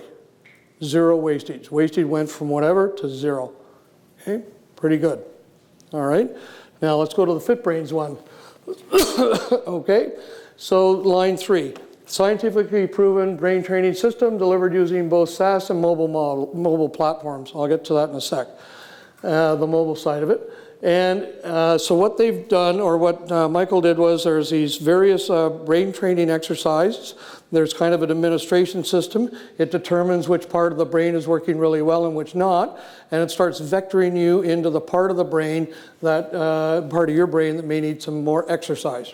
That's what he did. Not bad. Okay, this is a good story. So 2009, I think, was the startup date, and there were 5 of us that put $1 million in to FitBrains. And about 2010, 11, Michael starts talking to us, and he's almost broke. He's got about $500,000, $600,000, $700,000 left in the bank. No opportunity. What he'd done is just had not worked. And it was a SaaS model only in the beginning. And so he comes to us and says, it's about August or so, and he says to us, well, one more kick at the cat, and we're going to try an app strategy. So he developed an app strategy, outsourced it to Romania, and developed an app strategy. And we went from 0 to best educational app in North America, I believe, for sure Canada, if not North America, in January, February.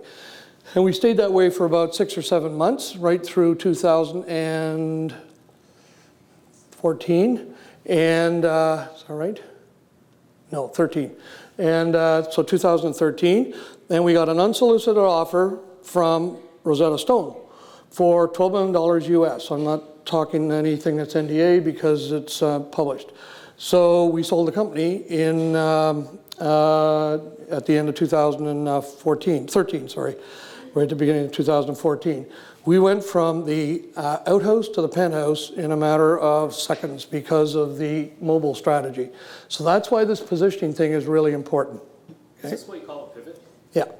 Small pivot, but significant pivot. I mean, we had the games done, so we had the source code done, so we had to modify it for app. Okay? So we took the source code and walked it over to Romania and said, do X, Y, and Z. Took them 2 months. 2-3 months, $20,000, and back it came. Yeah, pretty good story, right? So what's my message? Persistence pays. So he's a great CEO, got a lot of respect for him, and he made it work. Okay. All right, so over to you now. So line 3. So you've now done line 1 and 2. We're going to ask you to do line 3 and 4. Line product X is, what's your Google search criteria? And line 4 is, what is your best benefit that you deliver to the customer? The best benefit. Okay. All right.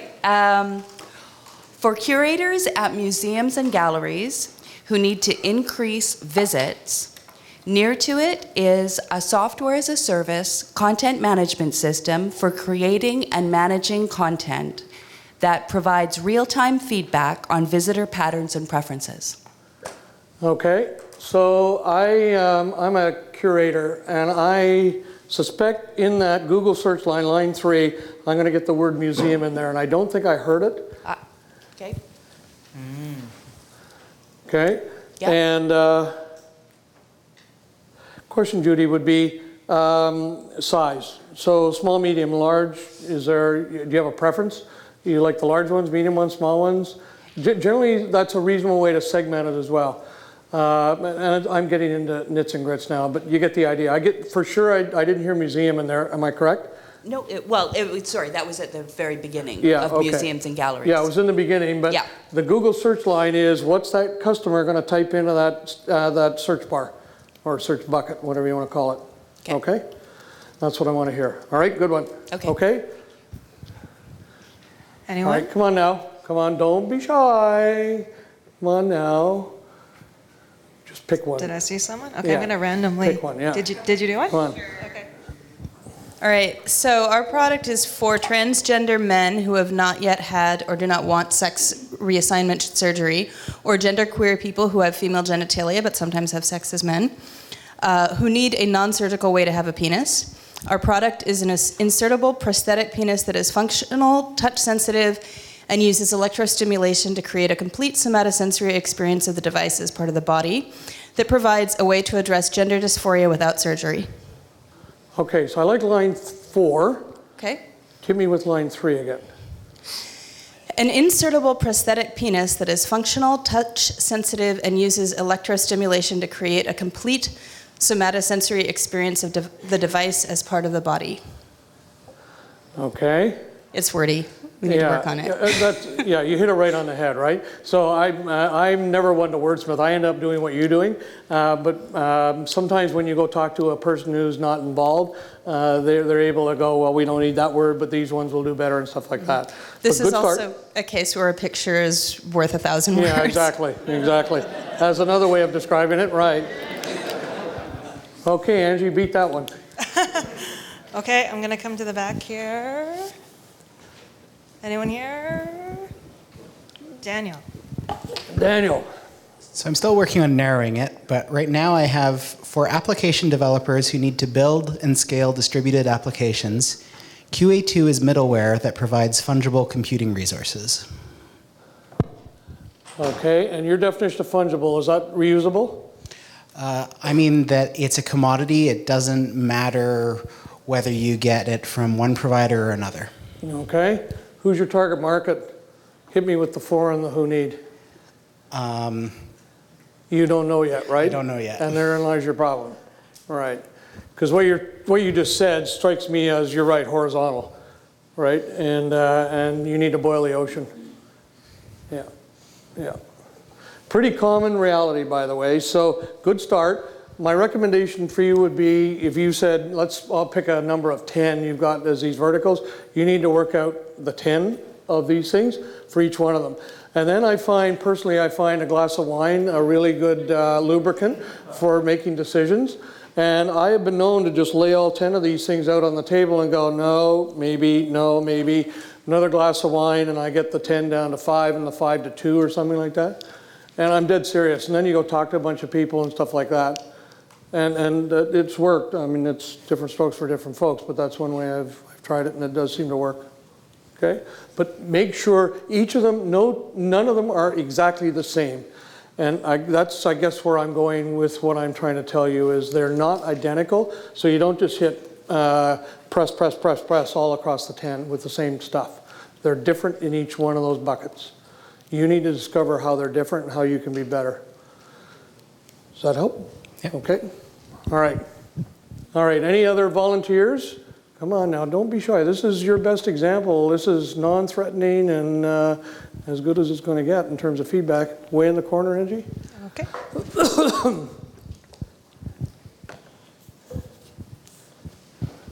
Should we do all 4? Should we do all 4 or just the product? I'm sorry, could you say that again, please? Are we doing all 4 or just 3 and 4 on that list? Right now, you do all 4 if you want. Okay. Yeah. It's for technology companies that have a development team but do not have a data science team, who need to use their data to enhance their product. The product is data science software as a service that provides ability to build data-driven features without having a data science team. Interesting, interesting. So an adaptive tool then to optimize the product itself based on the data from the users? That's correct. It's an API basically. Neat, neat, neat. Good for you. Sounds good. Good one. Okay, so let's press on now. Let's just check for time. So it's 8:15. Actually, we're doing pretty well. So we're going to now go on to lines 5 and 6. So here's lines 5 and 6. You're in the game, and line 5 is the competitors. So that's the A, the B, and the C. Okay, and line 6 is the differentiator, why you're going to win. So let's go to the next slide, and we'll take you through how that process looks. Now, line 4 gets you to this state. And this state means that you and the competition are roughly equal in value in the eyes of the customer. It's a horse race. The customer now says, you know, I don't have any way of deciding between the two. Price is the same, value seems to be the same, and so on. Now what you want to do is the competition goes in notionally and talks to the customer and says, oh, by the way, relative to Peter's solution, we do this better than Peter does. We do this new and better thing than Peter does. Okay, and the customer goes, wow, that's pretty good. And that's that little blue line on the left-hand side. However, Peter then walks in the door and gets the same opportunity, and Peter hits it out of the park. And Peter's got that big blue line on the right-hand side, including the wow factor, and he wins the deal. So our strategy for you tonight is to figure out what your wow factor is. Okay. Now, as a startup, you must have one. If you don't have one, you're in a Me Too game. And Selena, I would be concerned that that's where you may be. So you need to figure out what that differentiator is. Okay? Selena talked to me between the breaks. And actually a pretty reasonable situation, pretty common. So if you don't mind, I'll paraphrase it. So Selena says to me, I'm not getting any traction. I'm getting lots of chatter, but nothing across the line. And I guess you're in one of the incubators? Launch Academy. Sorry, Launch Academy? Okay.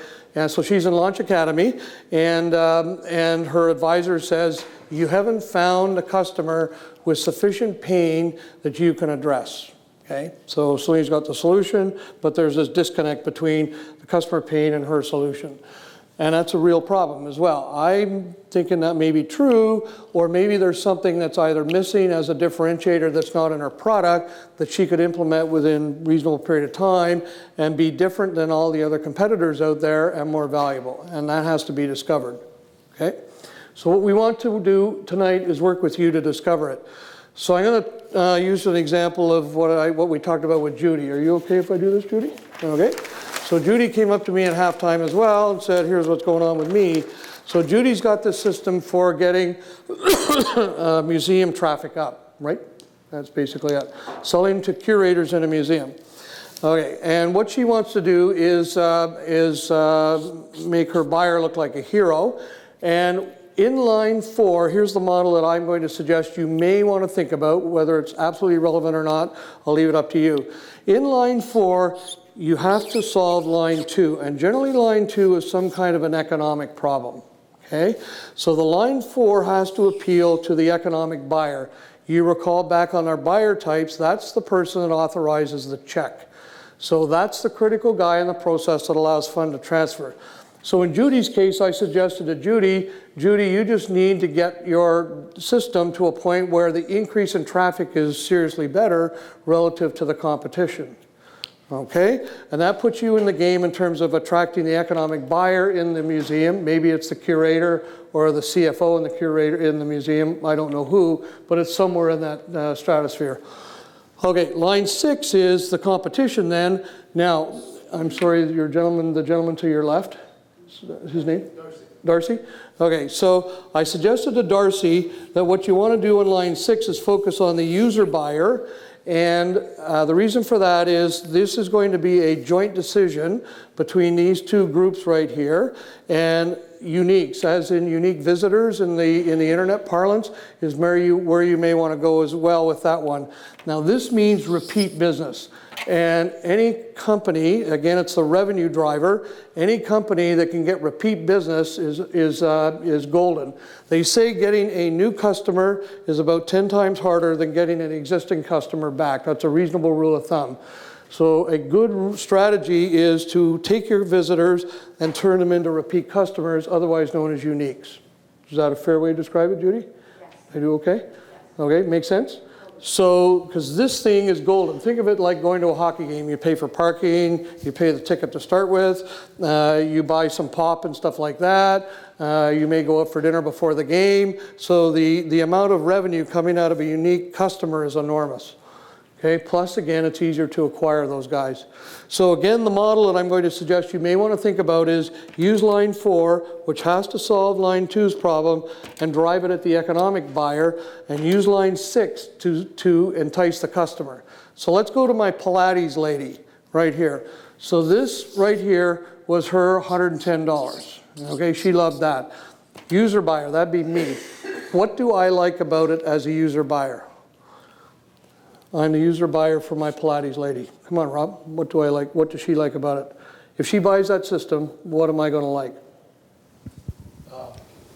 Repeat customer due to higher customer satisfaction. Yeah, otherwise known as convenience. So what I can do is I can just go to the website, and just change my times. I don't have to phone her. I don't have to wait. Maybe I'm trying to book a meeting and to a different time, and I can do it instantly versus waiting for 2 hours when she may come up and check her email. Okay, so it's this kind of metaphor or model that you want to start thinking about. What am I going to win? So here's how it's going to work. He's a curator in a museum, and I'm going to go to him, Peter, and Peter's position is he's a curator, and they put out this big RFP, and he's now down to 2 vendors. Judy and one other. And I'm going to go in and I'm competing with Judy over there. So I'm going to say to Peter, I know you're down to 2. Thank you very much for your time this afternoon, by the way. Really appreciate it. And we've done a big analysis. We've done a big analysis of your museum. Great museum, by the way, Peter. I really like the way you're running it. And what we're going to do is we can show you, and your CFO has agreed, that we're going to materially increase visitor count here, therefore revenue for your museum. And by the way, Peter, we have this new feature, or this feature in our software called Fuzit, and Fuzit's a feature that's going to allow you to get a whole lot more unique visitors through the door than any other competitor out there. Okay, what do you think, Peter? Sounds good to me. Okay, can I have your sign here, please, on the PO? Okay, good. And that's what we want it to sound like. That's the conversation we want to sound like. So you're putting distance between whomever the competition is and you, courtesy of this line right here. Okay, is that clear? Okay, so key model, and this is what you learn in sales as well, by the way, which is why I put that little primer on beforehand. Okay, so this is pretty much straightforward in terms of what we've already talked about, with the exception of there's 2 types of differentiations. And unfortunately, there's 2 types. One is, me too, I got the same feature, only mine works better. It's easier to use, it's faster, it's slicker, it's whatever the case may be. That's nice, but it's a very thin separation. What you really want is a differentiator that's unique to you and nobody else has got it, like a patent that's been implemented in your situation. Okay? And the competitor can't get at the patent, and the customer wants the patent as well. Okay, now one question for you. Is differentiation, in terms of the feature that we're talking about here, static or dynamic? Does it change over time? Pardon? Dynamic. Okay, and it's dynamic because? Because people will catch up to you. Exactly. So the competition is not going to stay silent. They're going to do something. As they start losing deals, because they're going to hear some feedback saying, well, you know, that company over there has got a really neat feature, they're going to do something about it. So you have to, from a product point of view, plan to stay differentiated over time.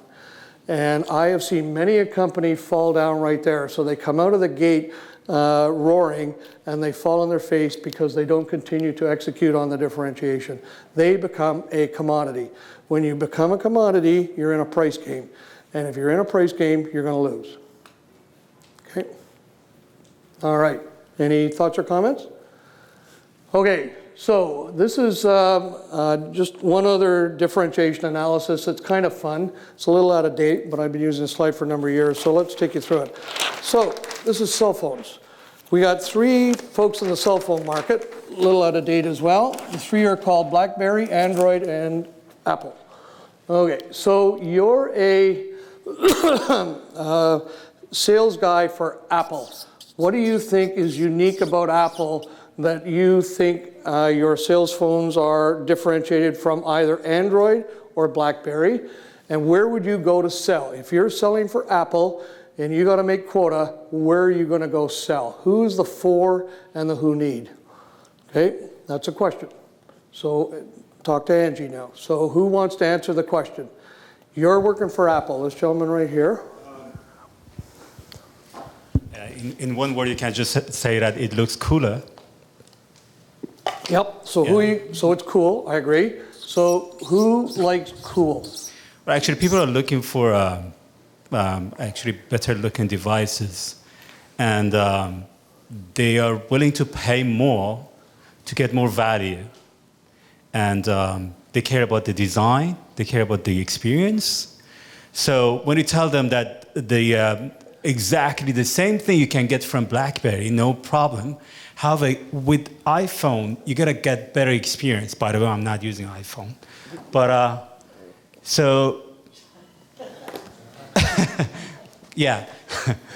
So you're going to pay more. That's going to give you differentiation with the rest of the world. So when you're sitting with the rest of your friends, you have a device in your hand which looks cooler, first of all, easier to use, and more robust when you compare it to Android phones more constantly. So I absolutely agree with you. So I'm going to be a little facetious maybe and say students who are a little maybe cliquey or something like that. Yeah, and I don't know whether it's being fair or not, but you get the idea? Yeah. So remember, we got the world we want to boil the ocean, and I got 30 days to make quota. Where am I going to go? That's my problem.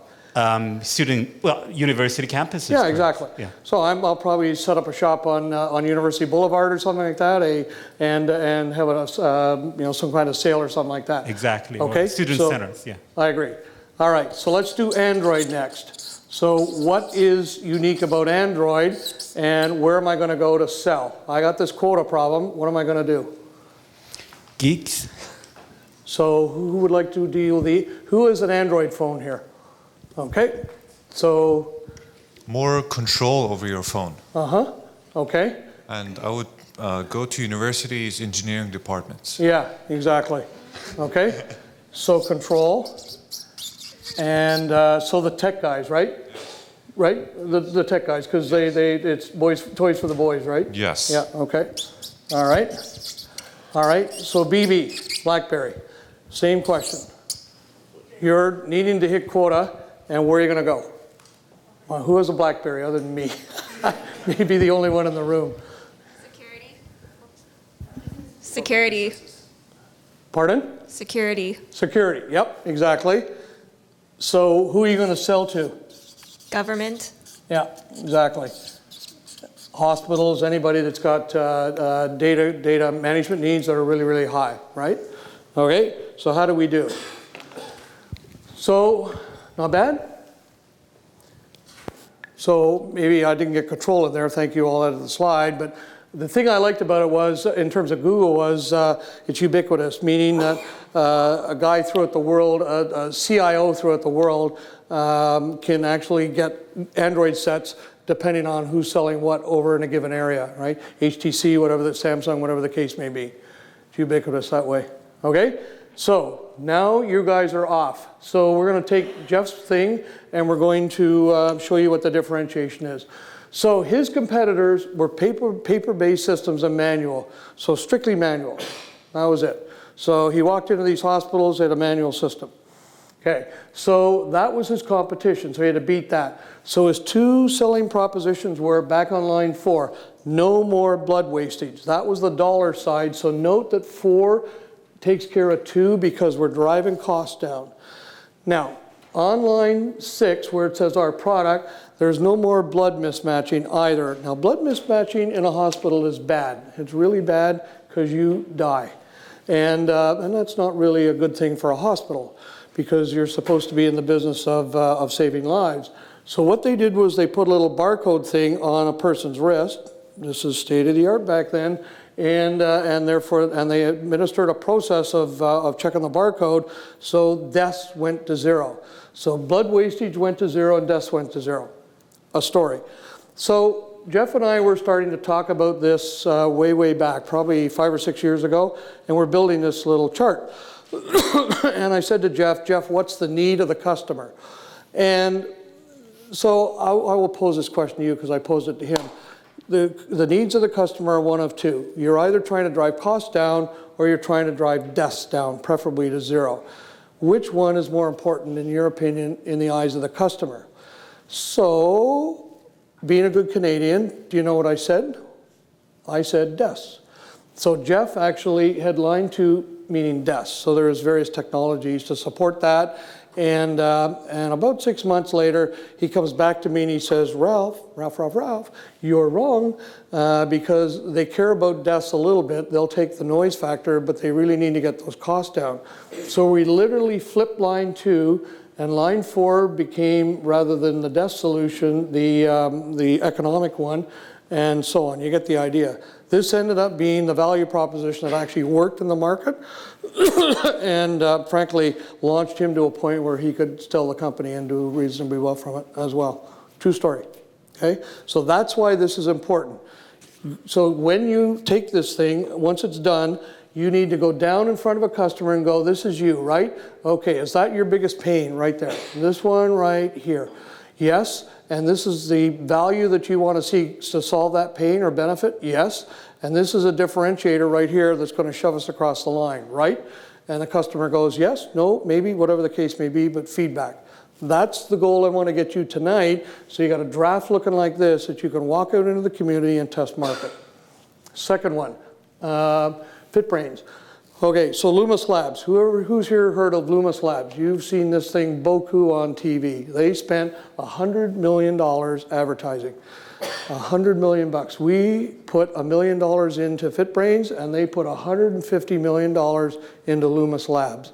Now we didn't have the traction that they got, but boy, it wasn't 100 to 1 or 150 to 1 at all. It was pretty damn close. So what we did was Michael differentiated it by this right here. So what he wanted was unique. So this is back to you, Judy. And he created a fun, competitive, or social situation, your choice. So he had the software and the app figured out what would be most compelling to the customer.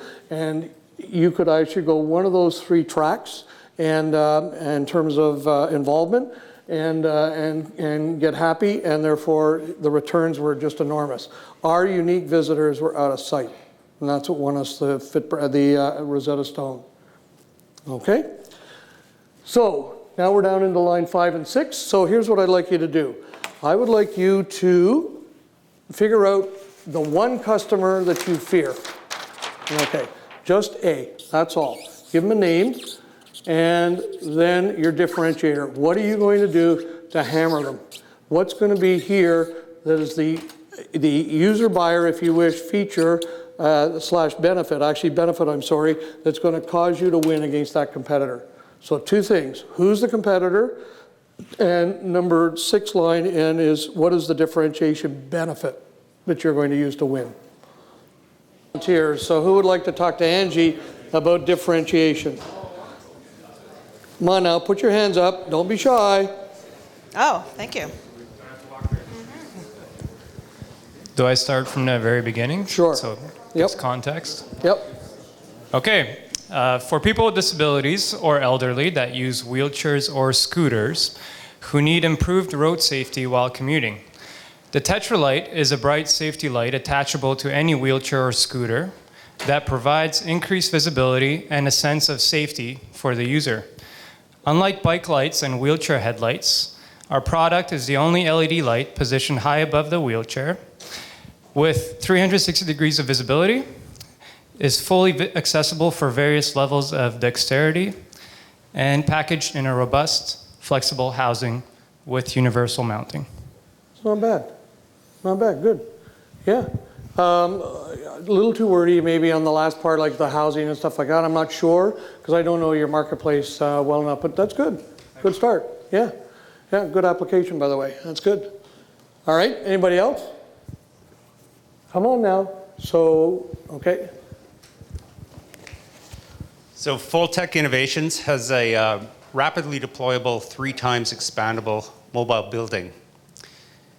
These are for anybody who needs insulated indoor space in which to bring physical assets and in which to conduct work or use it as a living platform, mostly as a work platform, commercial or government.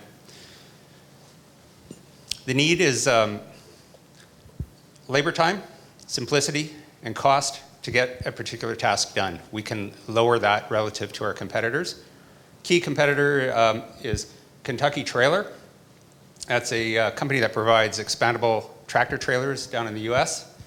Their product is about $500 a square foot deployed. We can provide a similar product on a much more lightweight platform for about $225 a square foot. It can be towed with a medium size or a small truck rather than a tractor trailer. Okay. So, sorry. Not overly happy. And I'm going to tell you why. I don't like fighting the war on price. So there are 3 strategies in the world. This is MBA 101. So there's only 3 strategies that you can execute as a business. One is innovation. Think 3M. So you're cranking out a new product every 20 minutes. That's kind of the metaphor that means. Second is price or cost, if you wish. You're the low-cost guy. Think Walmart.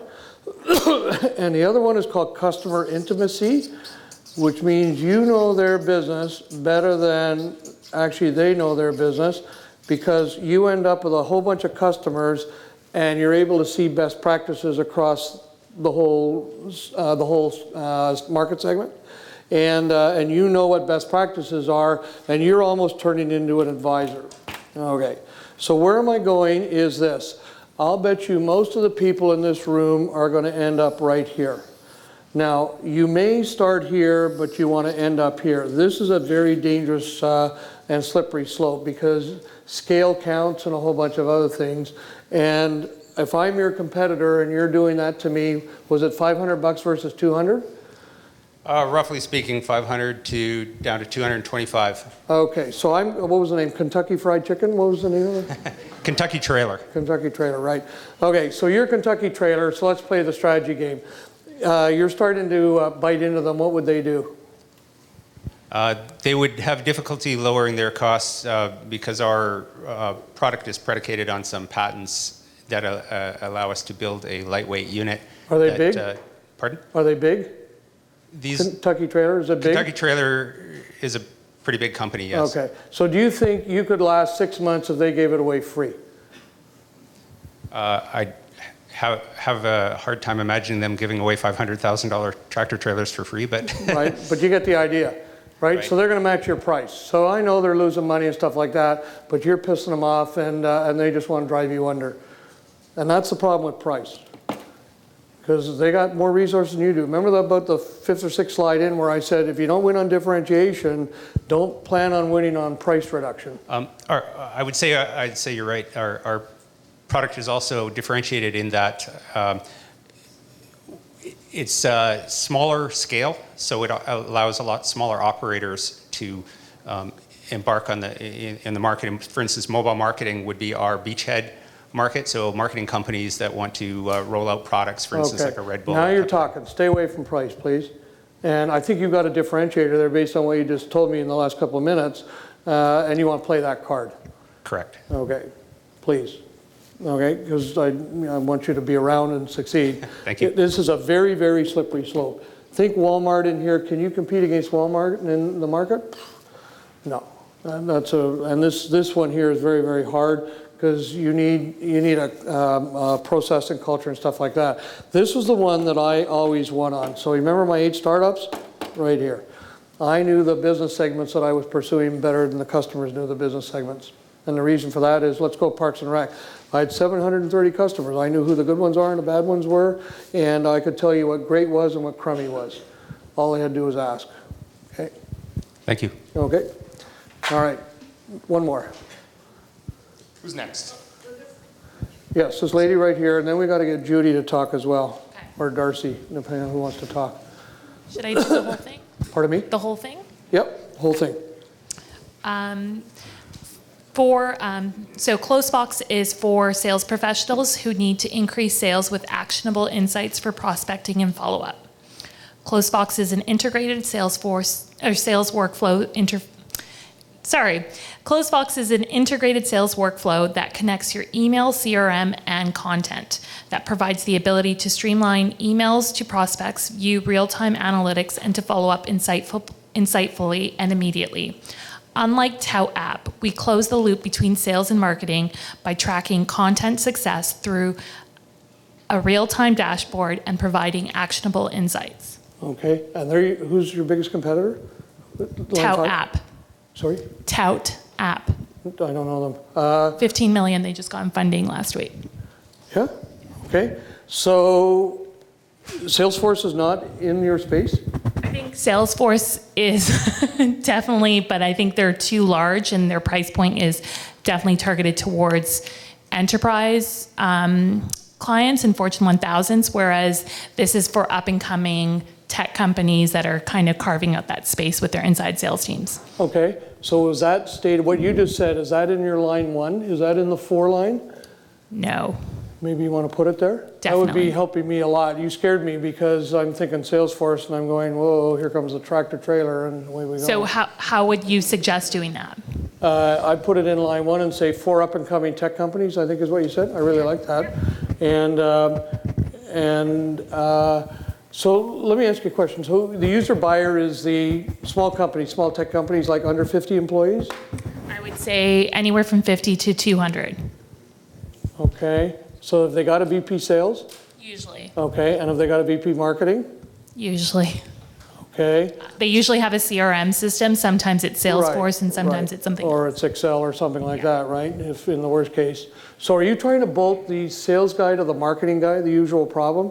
You know, so the marketing guy's supposed to do a lead gen, but they're all crummy leads, and the sales guy's upset and he's got to go out and do his own thing? So inside sales is becoming a larger and larger focus, Right. and it's a tool to improve the workflow of inside sales, because I used to do inside sales.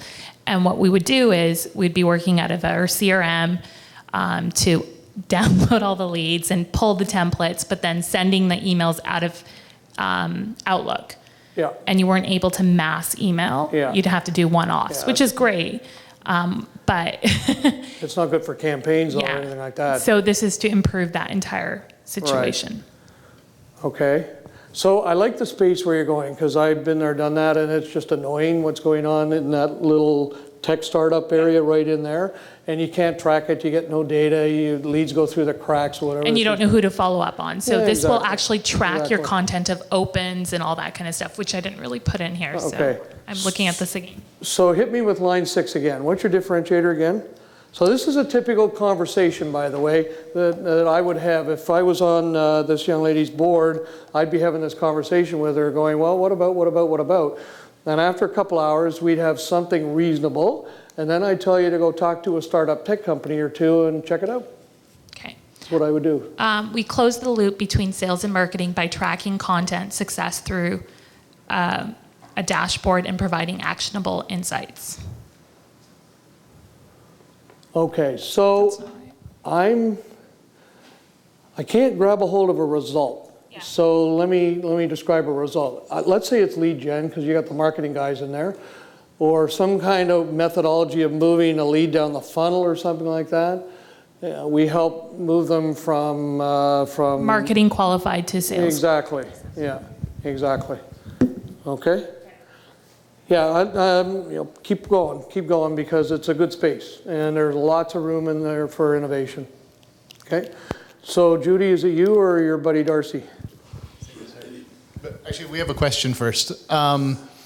If our major differentiator is not ready yet, You sell the hell out of it. but it's coming very soon. Yeah. Do we focus on what we have right now, or focus on what's coming in the next few months? You are honest on both fronts. You're going to focus on what's coming, and you're going to tell the customer it's coming. So they're going to sign a contract with you, Darcy, saying, we agree to buy your system subject to the availability of that feature by such and such a date. And you're going to go, no problem. That's how you close the deal. What's it say, Judy? Oh, yeah, okay. We'll try this? Yeah. All right. For exhibit curators of medium-sized museums and galleries who want to increase visitors, near to it is an affordable, easy-to-use software-as-a-service content management system for creating and managing mobile content that provides an engaging experience directly on visitor smartphones using iBeacons. Unlike static didactics or preset tours, Near to It uses dynamic storytelling to provide a different story every time to turn visitors into return visitors. Okay, that's good. Good start. That's a little wordy and maybe not quite right, but that's a good start. That's a good version 1. Yeah, okay. That's good. Anybody else? Anybody want to try theirs? Ralph, we got 10 minutes to 9. Yeah, so I'm going to ask the audience. The second part of it tonight, remember I said there were 3 parts, so 1, 2, and 3. This is the end of 1. Actually, we'll finish it off. And then the second part would take about 20 minutes, 20, 25, somewhere in that area. So what would you like me to do, Angie? We can stop, or we can go for the period of time, and those that want to leave can leave, or whatever. Yeah, if you want to stay. Why don't we take a 1 or 2 minute stretch break after this part so people can discreetly leave if they don't want to leave in front of us, and then we can keep going. Does that work for everybody? Okay. So let's just summarize.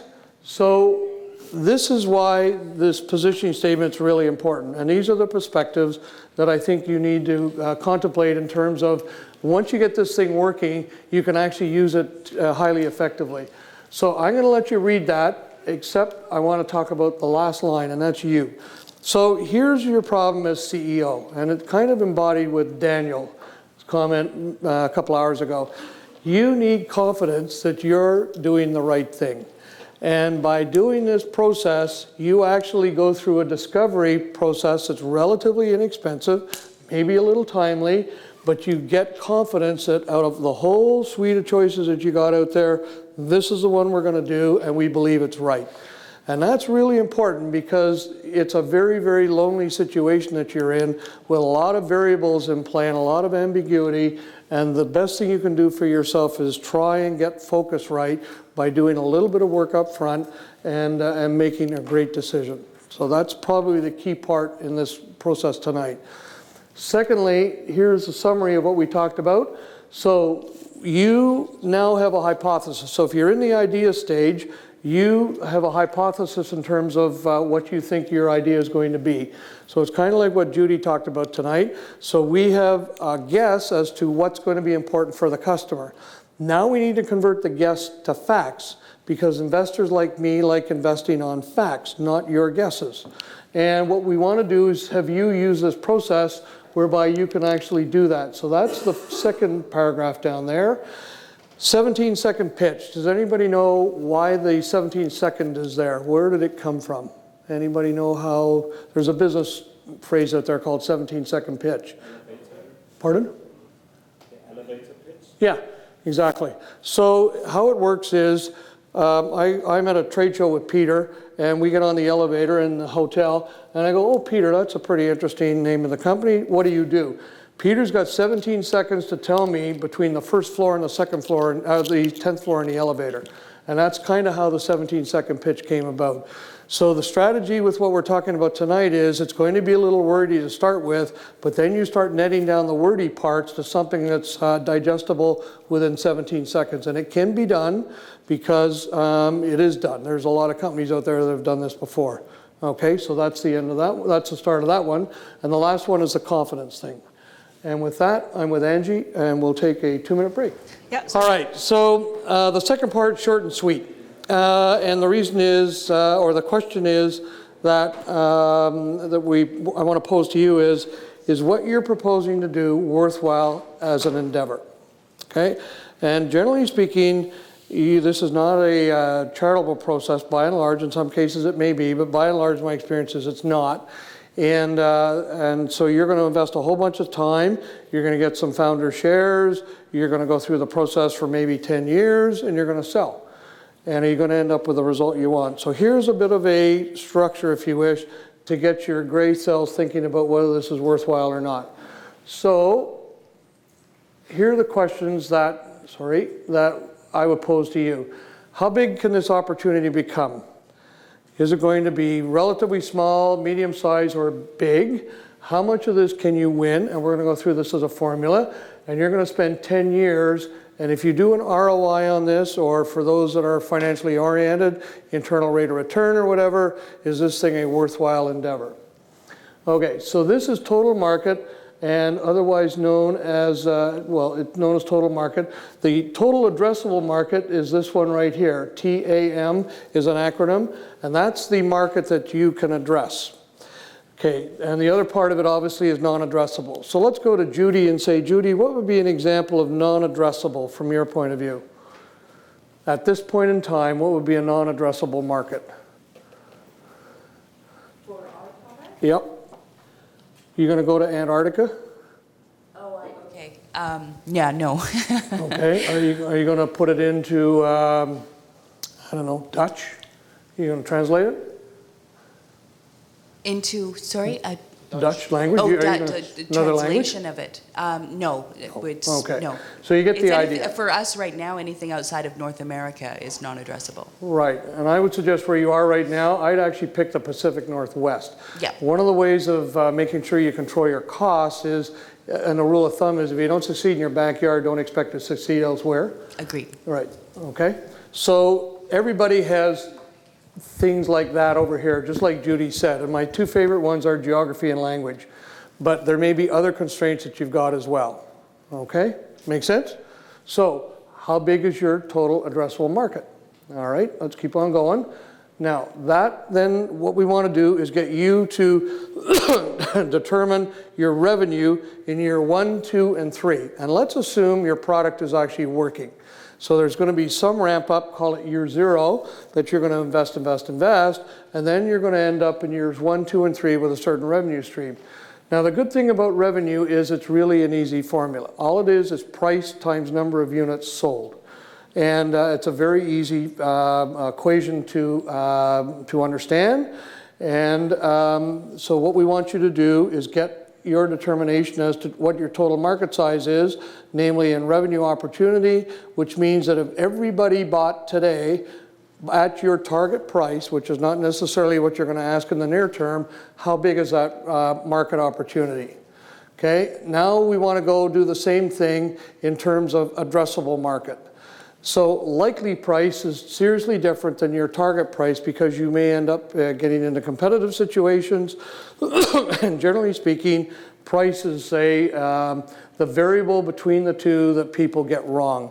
Generally, in descending order of getting it wrong, in my opinion, is A, they get price wrong, and B, they get the number of units right, but they don't get the timing of the units right. So think of, say, a fiscal year divided up into quarters. They get it wrong, and generally it's delayed. So the price goes down and the transaction goes out from a time point of view, and cash in goes down. And that's where the thing starts to do one of these. Okay, so getting this reasonably right is very, very important. CEOs I still have longtime CEOs that still don't get how to forecast properly, and I don't get it, but personally, that's, I guess, my problem. So what we're going to ask you to do is actually calculate those values right there in this little matrix right here. So what do you think for total market, total addressable market, year 1, 2, and 3 revenue, units, and you've got the total number of units possible up here, so just distribute them down there, and then price. And then just do the extension. And then what we want to talk about is the additions of year 1, 2, and 3 revenue. Is that revenue profile going to look attractive to you? Are you happy with what the revenue profile looks like? So Angie and I were up in Thompson River University last year. And there was this young fellow that was selling a system actually to First Nation communities. So he had visions of grandeur in terms of price. He had an $800 price, and I think he was going to get $80. I said he had one too many, 0. And the sales process was really hard, so the number of units he was going to sell in this time frame right here was way too high. And we did a little recalculation in about 10 or 15 minutes, and I don't know what happened, but he didn't leave the meeting very happy because it wasn't very particularly attractive. What he thought was going to work, in fact, in my opinion, was not a particularly good opportunity. So where better a time to find out whether it's a good opportunity or not than right now when you're getting started, okay? So 10 minutes, please have a go at her. That chart right there. Hi, so using our best guesswork at this point, we think that the total market is about 2,000 units, and using $125,000 per unit is $250 million addressable market. No, total market. Or total market. And we figure 10% of that is our addressable market Really? after 3 to 5 years. Really? So 90% is not? Sorry? 90% is not your addressable market? Oh. Sorry, did you say 90% is addressable? 10% addressable. Really? In short term. Where do you lose the 90 to? Where's the 90? Why can't you get at the 90? Well, I suppose it takes time and cost to get the product out there, get people to know about it.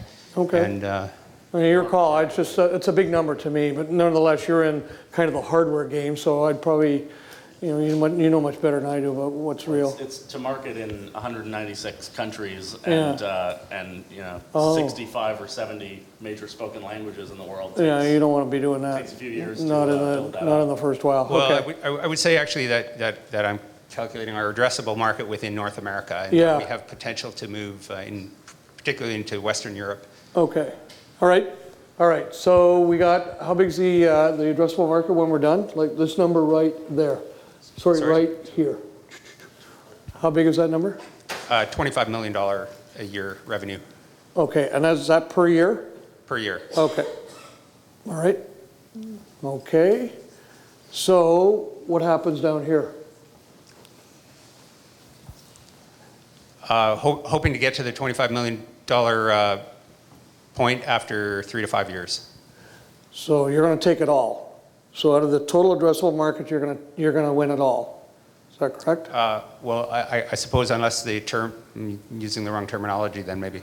Yeah, so total addressable market is what you and whomever else is competing in, where you decide to drop anchor, and there's probably going to be other competitors in there as well. So your win rate's going to be, I don't know, 33% or something like that. So I'm picking a number. So so the total addressable market is where you decide that you can get at, but you're unlikely going to be there in their competitor free. I suppose then really what we're calling our addressable market is actually the total market is actually the total addressable market, because Right. it really depends on kind of terminology here. Right. Okay, so if that's what it is, and it sounds like, because $250 million, what's the average selling price again? 125? About 125,000. Okay, and your competitor was seriously bigger than that? Yeah, our competitor's square footage of their unit is about 960 square foot, and ours ranges from about 600 to 700 square foot, but their price per square foot is about double of ours. Okay. So that means that their total price ends up around 500,000 as compared to 125,000. Okay.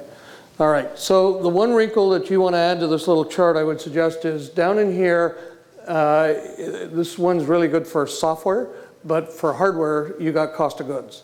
And so that separates you from the hardware guys, or software guys, seriously separate you. So you want to put another column over there called profitability or something like that. Correct. Right? And then you're going to have the proverbial glass of wine and go, that's okay, or that's great, or I don't like that one. So there's this moment of truth, so to speak. Okay? But good job. Good job. Thank you. All right. All right, who else?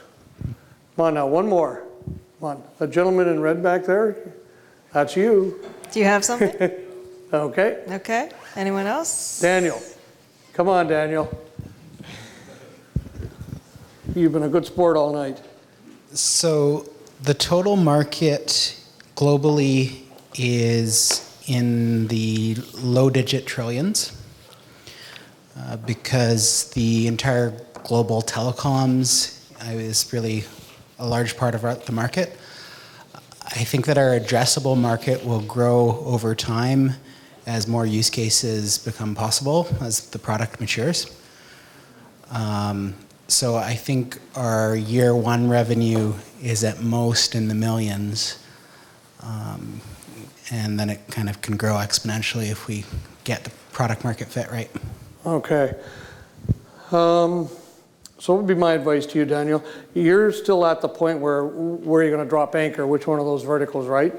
And then what I think you need to do is run this chart against that vertical as well. So there's be two pieces of paper as I see it. One is the actual Jeffrey Moore chart, the 7-liner, and then this one right here. And I think that'll help a little decision making because they're not equal. And some of them are going to be better than others. So you need to collect data to try and analyze which one you're going to drop into. You need to boil the ocean a little. So I think you need to think about line 1 and 2 in big time detail.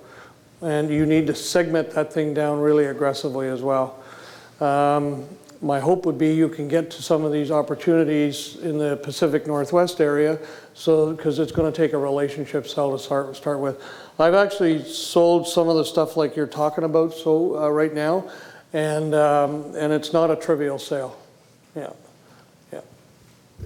Okay. Anybody else?